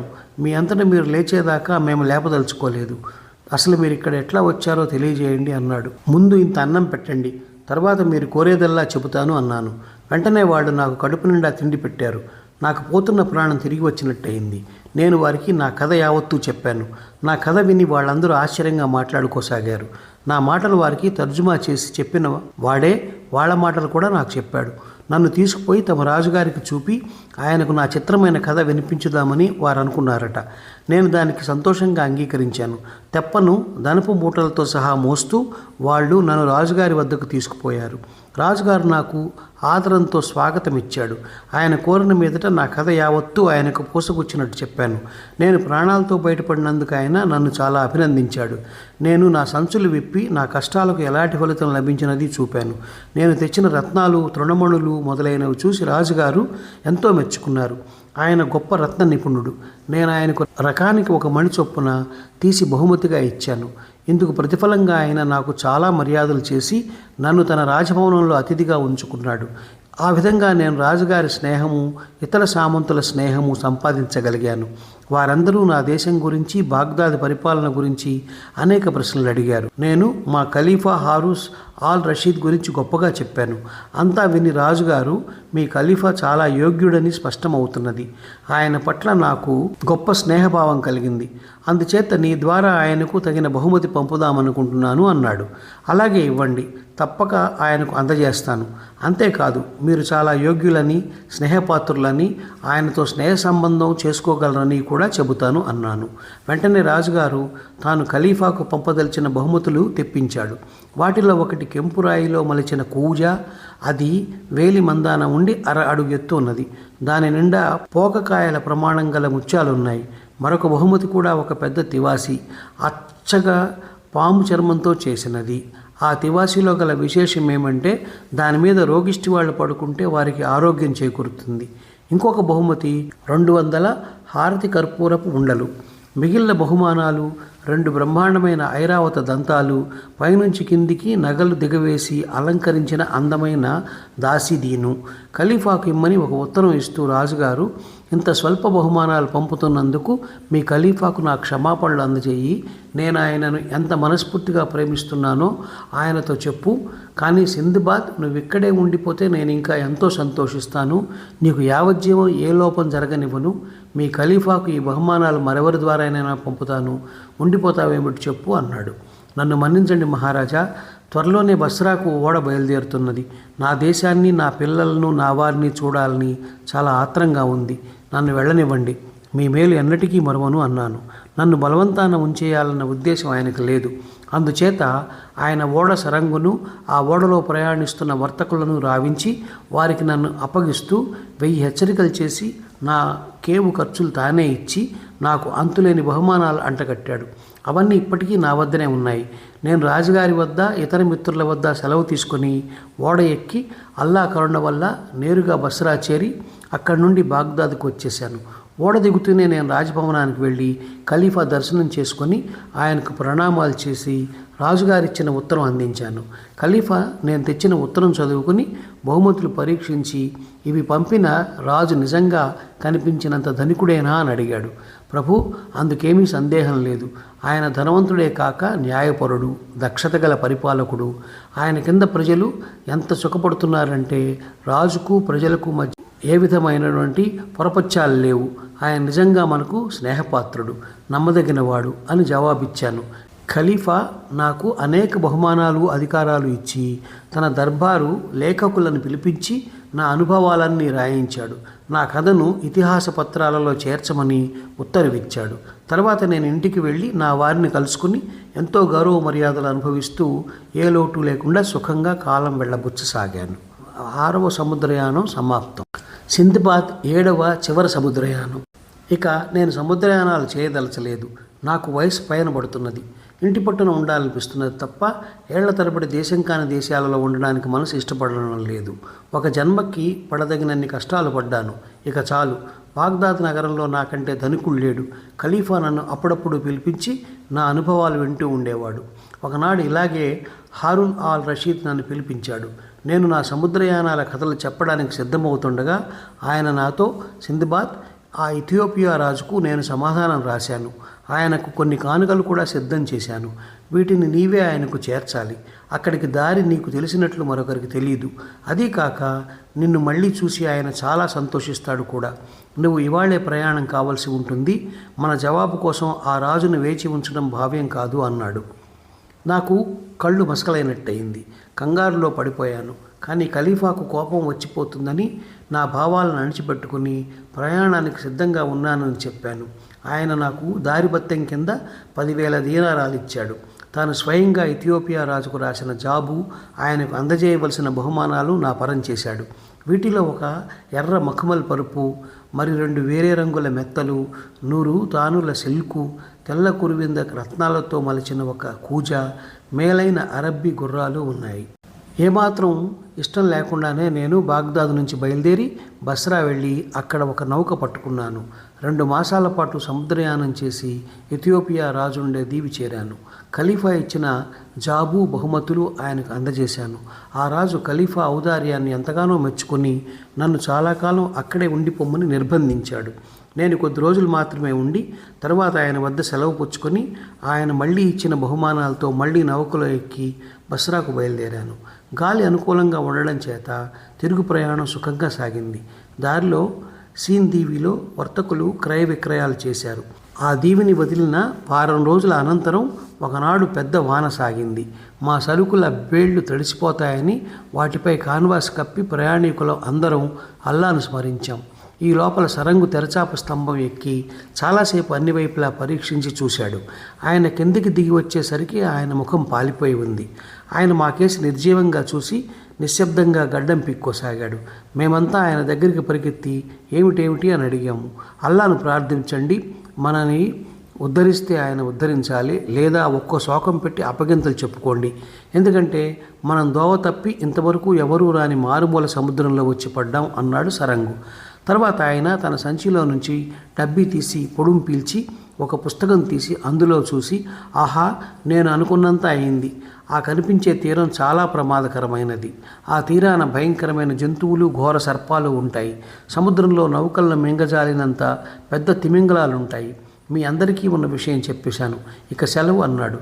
ఆయన ముగించాడో లేదో మా నౌక ఇంత ఎత్తున ఎగిరి మళ్ళీ నీటి మీద పడింది. మా గుండెలు ఆగిపోయినట్టయింది. సముద్రం అంతా తెరులుతున్నట్టు కనిపించింది. దీనికి కారణం 3 తిమింగలాలు. అవి కొండల్లాగా ఉన్నాయి. మా నౌకను తరుముతూ వస్తున్నాయి. వాటిలో కల్లా పెద్దది తన నోటిని కొండలోయలాగా తెరిచి మా నౌకను అందుకున్నది. నౌక దాని నోట పడేలోపుగా నేను సముద్రంలోకి గెంతేశాను. నేను నీటిలో పడిన మరుక్షణం ఆ తిమింగలం నౌకను మింగేసింది. ఆ తరువాత 3 తిమింగలాలు నీటిలో మునిగి తమ దారిని తాము వెళ్ళిపోయాయి. ఆ తిమింగలం నౌకను కొరికినప్పుడు బయటపడిన ఒక చెక్క మీదకి ఎగబాకి సముద్రంలో చాలాసేపు అటు ఇటు కొట్టుకుని చివరకు ఒక లంక మీదకి వచ్చి పడ్డాను. ఆ లంకలో ఫలవృక్షాలున్నాయి. వేగంగా ప్రవహించే ఒక నది కూడా కనిపించింది. ప్రయాణానికి ఈ నదిని ఉపయోగించుకుందామనుకున్నాను. ఎందుచేతనంటే రత్నాల దీవి నుంచి నన్ను రక్షించినది నదే. ఈ నది నన్ను రక్షిస్తే సరే, లేకపోతే ఇంతటితో నా కష్టాలన్నీ ఈడేరుతాయి. ఇదే ఆఖరి ప్రయాణం అవుతుంది. ఇలా అనుకుని కొన్ని పళ్ళు కోసుకు తిని ఒక చెట్టు కొమ్మలు పోగు చేసి తెప్ప తయారు చేసుకున్నాను. అది అసలైన అగరు చందనం చెట్టు అని నాకు అప్పట్లో తెలియదు. కొమ్మలను కలిపి కట్టడానికి తాళ్ళైనా లేవు. బలమైన లతలు తెంపుకొచ్చి వాటితో తెప్ప తయారు చేశాను. దాని మీద పళ్ళు పోగు చేసుకున్నాను. నేను తెప్ప మీద ఎక్కి ఒడ్డు నుంచి తోశానో లేదో అది బాణంలాగా ప్రవాహాన పడి పరిగెత్తసాగింది. ఆ వేగానికి నేను తల తిరిగి పళ్ళకుప్ప మీద పడిపోయాను. కొంత దూరం వెళ్ళేసరికి నాకు ఎడతెగని పెద్ద హోరు వినిపించసాగింది. నది నురుగులు కక్కుతూ ప్రవహిస్తున్నది. దాని వేగం చెప్పతరం కాదు. ముందుకు చూస్తే కొంత దూరాన నది అకస్మాత్తుగా అయిపోయినట్టు కనబడింది. అక్కడ ఒక పెద్ద జలపాతం ఉన్నట్టు నాకు వినపడే హోరు దానిదే అయినట్టు, నా తెప్ప శరవేగంతో ఆ జలపాతాన్ని సమీపిస్తున్నట్టు వెంటనే నేను గ్రహించగలిగాను. నాకు ఆయువు మూడింది. జలపాతం వెంట పడేటప్పుడు నా శరీరం చితికిపోవడం కళ్ళారా చూడడానికి మనసొప్పక తెప్పను గట్టిగా వాటేసుకొని కళ్ళు మూసుకొని పడుకున్నాను. ఆఖరి క్షణంలో నా మనసు భగవంతుడి మీద లగ్నమై ఉంది. నా తెప్ప జలపాతం అంచుకు వచ్చి ఒరిగింది కూడాను. ఆ సమయంలో ఆకస్మికంగా అది కదలడం మానేసి అలాగే ఉండిపోయింది. నేను విస్మయంతో కళ్ళు తెరిచి చూద్దును కదా, ఒక పెద్ద వలలో నేను నా తెప్ప చిక్కి ఉన్నాం. దాన్ని మా మీదికి విసిరిన వాళ్ళు ఒడ్డున ఉన్నారు. వాళ్ళు వలను లాక్కుని నన్ను నా తెప్పను ఒడ్డుకు చేర్చారు. నేను కొనప్రాణంతో చలికి వణుకుతూ ఒడ్డున పడుకుని ఉన్నాను. తెల్లటి గడ్డం గల ఒక వృద్ధుడు నన్ను దయగా పలకరించి నా మీద వెచ్చని బట్టలు కప్పాడు. ఆయన నా శరీరం అంతా మర్దం చేశాడు. ఆయన చేసిన ఉపచర్యలతో నాకు మళ్ళీ కాస్త బలం వచ్చింది. నేను లేచి కూర్చున్నాను. కానీ నా నోట మాట రాకుండా ఉంది. ముసలాడు నన్ను పట్టుకుని స్నానశాలకు నడిపించుకుపోయి అక్కడ చక్కగా స్నానం చేయించాడు. నా వంటికి సుగంధ తైలాలు మర్దం చేయించాడు. తర్వాత నన్ను తన ఇంటికి తీసుకుపోయాడు. ఇంటి వాళ్ళంతా నన్ను ఎంతో స్నేహభావంతో చూశారు. కూర్చోవడానికి మంచి ఆసనం ఇచ్చి తృప్తిగా భోజనం పెట్టారు. తర్వాత ఆ గృహస్థు నాకు ఒక గది చూపి నాకేమైనా కావలిస్తే చూడడానికి కొందరు బానిసలను ఉంచి తన పని మీద తాను వెళ్ళాడు. ఈ విధంగా 3 రోజులు గడిచాయి. నన్ను ముసలివాడు కానీ ఇతరులు కానీ ఒక్క ప్రశ్న కూడా అడగలేదు. ఈ 3 రోజులలో నేను మళ్ళీ ఎప్పటి మనిషిని అయ్యాను. 4వ రోజున వృద్ధుడు నా దగ్గరికి వచ్చి, మీకు ఏ లోపము కలగడం లేదు కదా, అల్లా అనుగ్రహం వల్ల నేను ఆ సమయానికి అక్కడ ఉండి మిమ్మల్ని ఆపద నుంచి కాపాడగలిగాను. ఇంతకు మీరెవరు, ఎక్కడి నుంచి వస్తున్నారు అన్నాడు. నేను ఆయనకు కృతజ్ఞతాభివందనాలు తెలుపుకొని నా కథ యావత్తూ చెప్పాను. నేను వర్తకుండని, చాలాసార్లు సముద్రయానాలు చేశానని చెప్పాను. ఆయన 1 గంట సేపు నేను చెప్పిందంతా విని, అయితే నా మాట విని మీ సరుకు వెంటనే అమ్మేయండి, ఎందుకంటే అది చాలా మేలు రకమైనది, ఇక్కడ దానికి మంచి గిరాకీ కూడా ఉంటుంది అన్నాడు. ఈ మాటలు విని నేను నిర్ఘాంతపోయాను. ఆయన ఏ విషయం మాట్లాడుతున్నది నాకు తెలియలేదు. ఎందుకంటే నేను కట్టుబట్టలతో వచ్చి పడ్డాను. నా వెంట సరుకేమీ లేదు. అయినా నేను ఆ మాటను వెంటనే పైకి అనేయక అలాగే చూద్దాంలేండి అన్నాను. మళ్ళీ ఆలస్యం ఎందుకు, మనం ఇప్పుడే బజారుకు వెళ్ళి సరుకు అమ్మేద్దాం. మంచి ధర వస్తే సరే, లేకపోతే సరుకును నా గిడ్డంగి నుంచి కదిలించనే వద్దు అన్నాడు ఆయన. మీ ఇష్టం బాబుగారు, నేను మీ చేతిలో వాణ్ణి. మీరు ఎలా చేస్తే బాగుంటుందని తోస్తే అలాగే చేసేయండి. నాతో చెప్పవలసిన అవసరం కూడా లేదు అన్నాను, లోపల ఆశ్చర్యపడుతూనే. తర్వాత ఇద్దరము కలిసి బజారుకు వెళ్ళాం. మేము అక్కడికి వెళ్ళాక నా ఆశ్చర్యం చూసి తీరాలి. అక్కడ నా తెప్ప ఉన్నది. దాన్ని దళారులు వర్తకులు పరీక్షిస్తున్నారు. యా అల్లా, అద్భుతమైన చందనం, నేనెప్పుడు ఇంత మంచిది చూసి ఉండలేదు అనే మాటలు వినబడుతున్నాయి. నా సరుకు ఏమిటో నాకు తెలిసి వచ్చింది. నేను పైకి గుంబనంగా ఉండిపోయాను. వృద్ధుడి అనుమతితో వేలంపాట ప్రారంభమైంది. మొదటి పిలుపు 1000 దీనారాలు. వృద్ధుడు 2000 అన్నాడు. ఇంకెవరో 3000 అన్నారు. పాట 10,000 దాకా పెరిగాక వేలం వేసేవాడు నా కేసు తిరిగి 10,000కు కొట్టేయమంటారా అని అడిగాడు. నేను వల్ల కాదన్నాను. అప్పుడు వృద్ధుడు నా కేసు తిరిగి, బాబు, ఇంతకంటే ధర పెగలదు. అసలే వ్యాపారం ఇప్పుడు అంతంత మాత్రంగా ఉంది. కావాలంటే మరొక 100 చేసి నేనే సరుకు తీసుకుంటాను అన్నాడు. బాబుగారు, మీరే తీసుకునేట్టుంటే తప్పక తీసుకోండి, నే కాదంటానా అన్నాను. వృద్ధుడు నా తెప్పను తన బానిసల చేత గిడ్డంగికి పంపేశాడు. మేమిద్దరము ఇంటికి వచ్చేసాము. ఆయన నాకు 10,000 ఒక 100 దీనారాలు ఒక ఇనుప పెట్టెలో పెట్టి ఇచ్చాడు. తర్వాత మేమిద్దరము సరదాగా కబుర్లు చెప్పుకుంటూ భోజనం చేశాము. అప్పుడు వృద్ధుడు నాతో, బాబు, నాకు మగపిల్లలు లేరు, ఒకతే ఆడపిల్ల ఉంది. నా ఆస్తికంతకు అదే వారసురాలు. నాకు బోలెడంత వర్తకమే కాక ఈ ఊళ్ళో అనేక పదవులు కూడా ఉన్నాయి. నువ్వు నా కూతుర్ని వివాహం చేసుకున్నావంటే నా ఆస్తి, నా పదవులు నీకే దక్కుతాయి. నువ్వు సుఖంగా ఉండవచ్చు. ఏమంటావు? నా కూతుర్ని పెళ్ళాడి ఇక్కడే ఉండిపోవడం సమ్మతమేనా అని అడిగాడు. నేను తల వంచి ఏమీ జవాబు చెప్పలేదు. పోనీ కనీసం నా జీవితాంతం వరకునైనా ఇక్కడే ఉండిపో, ఆ తర్వాత నీ భార్యతో సహా మీ దేశం వెళ్ళిపోదువు కానీ అన్నాడు వృద్ధుడు. బాబుగారు, మీ మాట ఎలా కాదనేది అని జవాబిచ్చాను. వృద్ధుడు వెంటనే ఖాదీని పిలిపించి సాక్షుల సమక్షాన నాకు తన కుమార్తెకు వివాహం చేసేశాడు. గొప్ప విందు జరిగింది. అప్పుడే నేను నా భార్యను మొదటిసారి చూశాను. ఆమె చాలా ఆకర్షవంతమైనదే కాక ఆమె వంటిన వేలకు వేలు దీనారాలు ఖరీదు చేసే నగలు, దుస్తులు ఉన్నాయి. మేమిద్దరము చాలా కాలం పాటు అన్యోన్యంగా కాపురం చేశాము. చివరకు నా మామగారు చనిపోయాడు. ఆయన ఉత్తర క్రియలు వైభవంగా జరిపాం. ఆయన ఆస్తి, బానిసలు నాకు సంక్రమించారు. నగరంలో ఉండే వర్తకులంతా నా మామగారి స్థానంలో నన్నే తమ పెద్దనుగా గౌరవించారు. అందుచేత నేను అక్కడి ఆచార నియమాలను మరింత శ్రద్ధగా పాటించవలసి వచ్చింది. ఏటా వసంత ఋతువులో ఈ నగరంలో ఒక చిత్రమైన ఘటన జరుగుతుందని నాకు తెలియవచ్చింది. ఒక రోజల్లా ఇక్కడి పురుషులకు రెక్కలు ఏర్పడతాయట. వారు వాటి సహాయంతో ఆకాశంలోకి ఎగిరిపోయి అవి ఉన్నంత వరకు దిగిరారు. ఈ రెక్కలు స్త్రీలకు, పిల్లలకు మొలవవు. అందుచేత వారు మాత్రం నగరంలోనే ఉండిపోతారు. ఇది మొదట నా చెవులకు విడ్డూరంగా వినిపించింది. కానీ కాలక్రమాన పరిపాటి అయిపోయింది. అయితే కాలక్రమాన ఒకందుకు నేను విచారించసాగాను. ఈ నగరంలో ఏడాదికి ఒకసారి రెక్కలు మొలవని మగవాణ్ణి నేనే. మిగిలిన వాళ్ళంతా ఆకాశంలోకి ఎగిరిపోగా ఆడవాళ్లతో, పిల్లలతో పాటు నేను కూడా నగరంలోనే ఉండిపోయేవాడిని. ఇది చూసి సిగ్గేసి రెక్కలు ఎలా వస్తాయని ఎందరినో అడిగాను. కానీ ఒక్కరూ చెప్పలేదు. వారికి చెప్పడం ఇష్టం లేదో లేక ఆ రహస్యం వారికే తెలియదో నాకు మాత్రం ఇదొక తీరని విచారం అయిపోయింది. ఆ నగరంలో ఒక వర్తకుడు ఉన్నాడు. అతను నాకు అనేక విధాల రుణపడి ఉన్నాడు.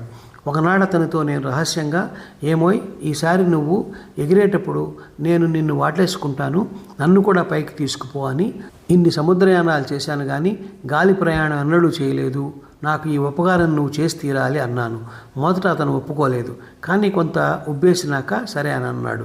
నేను పరమానందంతో ఈ సంగతి నా భార్యకు చెప్పి అతను ఎగిరిపోయేటప్పుడు అతని నడుము వాటేసుకున్నాను. ఇద్దరము గాలిలోకి ఎగిరాం. మేము సూటిగా ఆకాశంలోకి వెళ్ళిపోయాం. కొంతసేపు అయ్యాక నాకు స్వర్గం సమీపంలో ఉన్నట్టు, అక్కడ గంధర్వ గానం వినిపించినట్టు తోచింది. నేను వెంటనే, అల్లా, ఏమి నీ మహిమ అన్నాను. ఈ మాటలు నా నోట వచ్చాయో లేదో మరుక్షణమే నన్ను పైకి తీసుకుపోయిన వర్తకుడు నాతో సహా రాయి పడ్డట్టు కింద పడసాగాడు. మేమిద్దరము కింద పడి చితికిపోతామని నాకు భయం వేసింది. కానీ అదృష్టవశాత్తు మేమొక కొండ శిఖరాన్ని దిగాం. రెక్కలు గలవాడు నాకేసి ఒక విషపు చూపు చూసి నన్ను అక్కడే వదిలేసి తాను ఏటో ఎగిరిపోయాడు. నేను విచారంగా ఒక రాయి మీద కూర్చుని, నిజంగా నాది ఎటువంటి జన్మ, ఒక ఆపద గడవకుండానే మరొకటి ఎదురవుతున్నది అనుకున్నాను. ఈ చిక్కులో నుంచి బయటపడే మార్గం ఏమిటా అని నేను ఆలోచిస్తూ ఉన్నంతలో ఇద్దరు అపురూప సౌందర్యం గల కుర్రాళ్ళు నాకేసి వచ్చారు. వారిద్దరి చేతిలోనూ బంగారు బెత్తాలున్నాయి. నేను ఆత్రంగా లేచి వారికి ఎదురు వెళ్ళి, నాయనలారా, మిమ్మల్ని అల్లా కాపాడతాడు, ఎవరు మీరు, ఇక్కడ ఏం చేస్తున్నారు అన్నాను. వారిలో ఒకడు తన బంగారు బెత్తం నా చేతికిచ్చి ఒకవైపు వేలు చూపి తరువాత రెండో వాడితో చెయ్యి కలిపి ఎటో వెళ్ళిపోయాడు. వాడు వెళ్ళగానే నేను వారిలో ఒకడు చూపిన వైపు నడవసాగాను. ఒక రాయి మలుపు తిరిగేసరికి నాకు ఒక పెద్ద సర్పం కనిపించింది. అది ఒక మనిషిని అప్పుడే రొమ్ము దాకా మింగేసింది. ఆ మనిషి నన్ను చూసి రక్షించండి బాబు, రక్షించండి అని అరిచాడు. నేను వెనకగా వెళ్ళి ఆ సర్పం మెడ మీద బంగారు బెత్తంతో గురిగా ఒక్క దెబ్బ కొట్టేసరికి ఆ సర్పం చచ్చింది. తర్వాత దాని నోటి నుంచి ఆ మనిషిని బయటికి లాగేశాను. తీరా పరిగించి చూస్తే ఆ మనిషి నన్ను ఆకాశంలోకి ఎత్తుకుపోయిన వాడే. వాడితో, ఏం బాబు, స్నేహితుడి పట్ల అలాగేనా ప్రవర్తించవలసింది అన్నాను. అయ్యా, నా ప్రాణం కాపాడారు, మీకు ఎంతో కృతజ్ఞుణ్ణి. కానీ ముందుగా మీకు ఒక సంగతి చెప్పాలి. నేను ఆకాశం నుంచి కింద పడిపోవడానికి కారణం మీరు స్మరించిన పేరే. ఆ పేరు ఎవరమూ స్మరించం. అది చెవిన పడితే మా శక్తులు కాస్త పోతాయి అన్నాడు ఆ మనిషి. ఆ సంగతి నేను ఎరగను, నీకు పుణ్యం ఉంటుంది, నన్ను ఇల్లు చేర్చు, నేను ఆ పేరు ఉచ్చరించనులే అన్నాను. నన్ను అతను వీపును ఎక్కించుకొని క్షణంలో మా మెద్ద మీద చేర్చాడు. నా భార్య నన్ను మళ్ళీ చూసి చాలా సంతోషించింది. మనం ఈ మనుషుల మధ్య ఉండడం మంచిది కాదు, వీళ్ళంతా పిశాచ గణాలకు పుట్టిన వాళ్ళు అన్నది. అన్లా పేరు కూడా వినలేకపోవడం బట్టి ఈమె అన్నది నిజమేనని గ్రహించి, అయితే మరి మీ నాన్న కూడా వీళ్లతో ఒకటి వాడే కదా అన్నాను.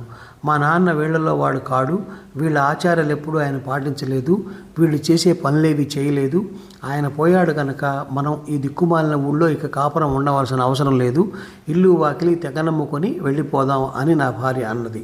ఉన్న ఆస్తి అంతా వీలైనంత హెచ్చు ధరలకు అమ్మేసి పుష్కలంగా డబ్బు చేసుకుని బాగ్దాద్ వెళ్ళి అక్కడ మా ఇంట నా బంధువుల మధ్య ఉండాలని నా భార్య కోరిక. ఆ ప్రకారమే నేను నా వ్యాపార దక్షత యావత్తు వినియోగించి మా మామ సంపాదించిన ఆస్తి యావత్తు ఎంతో లాభానికి అమ్మి ఆ సొమ్ముతో ఒక ఓడ, కొంత వ్యాపార సరుకు కొన్నాను. ఆ ఓడలో నేను నా భార్య ఎక్కి దారి వెంబడి క్రయ విక్రయాలు చేసి లాభాలు సంపాదిస్తూ కాలక్రమాన బసరా చేరాము. అక్కడి నుంచి బాగ్దాద్ వెళ్ళాము. నేను నా భార్యతో సహా మా ఇంటికి వెళ్ళాను. మమ్మల్ని చూసి అందరూ ఎంతో ఆనందించారు. నేను నా వ్యవహారాలన్నీ సరిచూచుకొని నా వెంట తెచ్చిన సరుకులు దుకాణాలలో పెట్టించి బంధుమిత్రులందరి మధ్య కూర్చొని నా ప్రయాణం విషయాలన్నీ చెప్పాను. ఇక ఎన్నడూ బాగ్దాద్ విడిచి దూరదేశాలకు పోనని వాళ్ళ ఎదుట ప్రమాణం కూడా చేశాను. ఈ ప్రమాణాన్ని ఈనాటి వరకు తప్పలేదు. సింధుబాద్ నావికుడు తన కథ ముగించాక కొంతసేపు ఎవరూ మాట్లాడలేదు.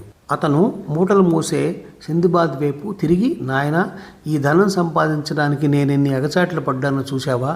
మూటలు మోస్తూ జీవితం గడిపిన నువ్వు నాకంటే భద్రంగా బతకలేదా? నిజం చెప్పు, నువ్వు పేదవాడిగా ఉండిపోయావని, నేను అపార ధనవంతుడినయ్యానని ఒప్పుకుంటాను.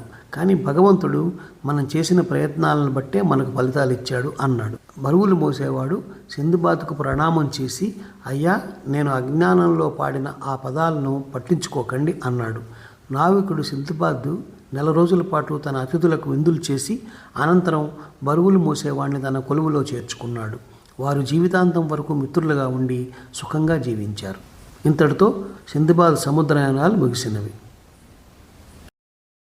ఈ కథ నచ్చినట్లయితే షేర్, లైక్, సబ్స్క్రైబ్ చేసి పక్కనున్న గంట ఐకాన్ని కొట్టండి.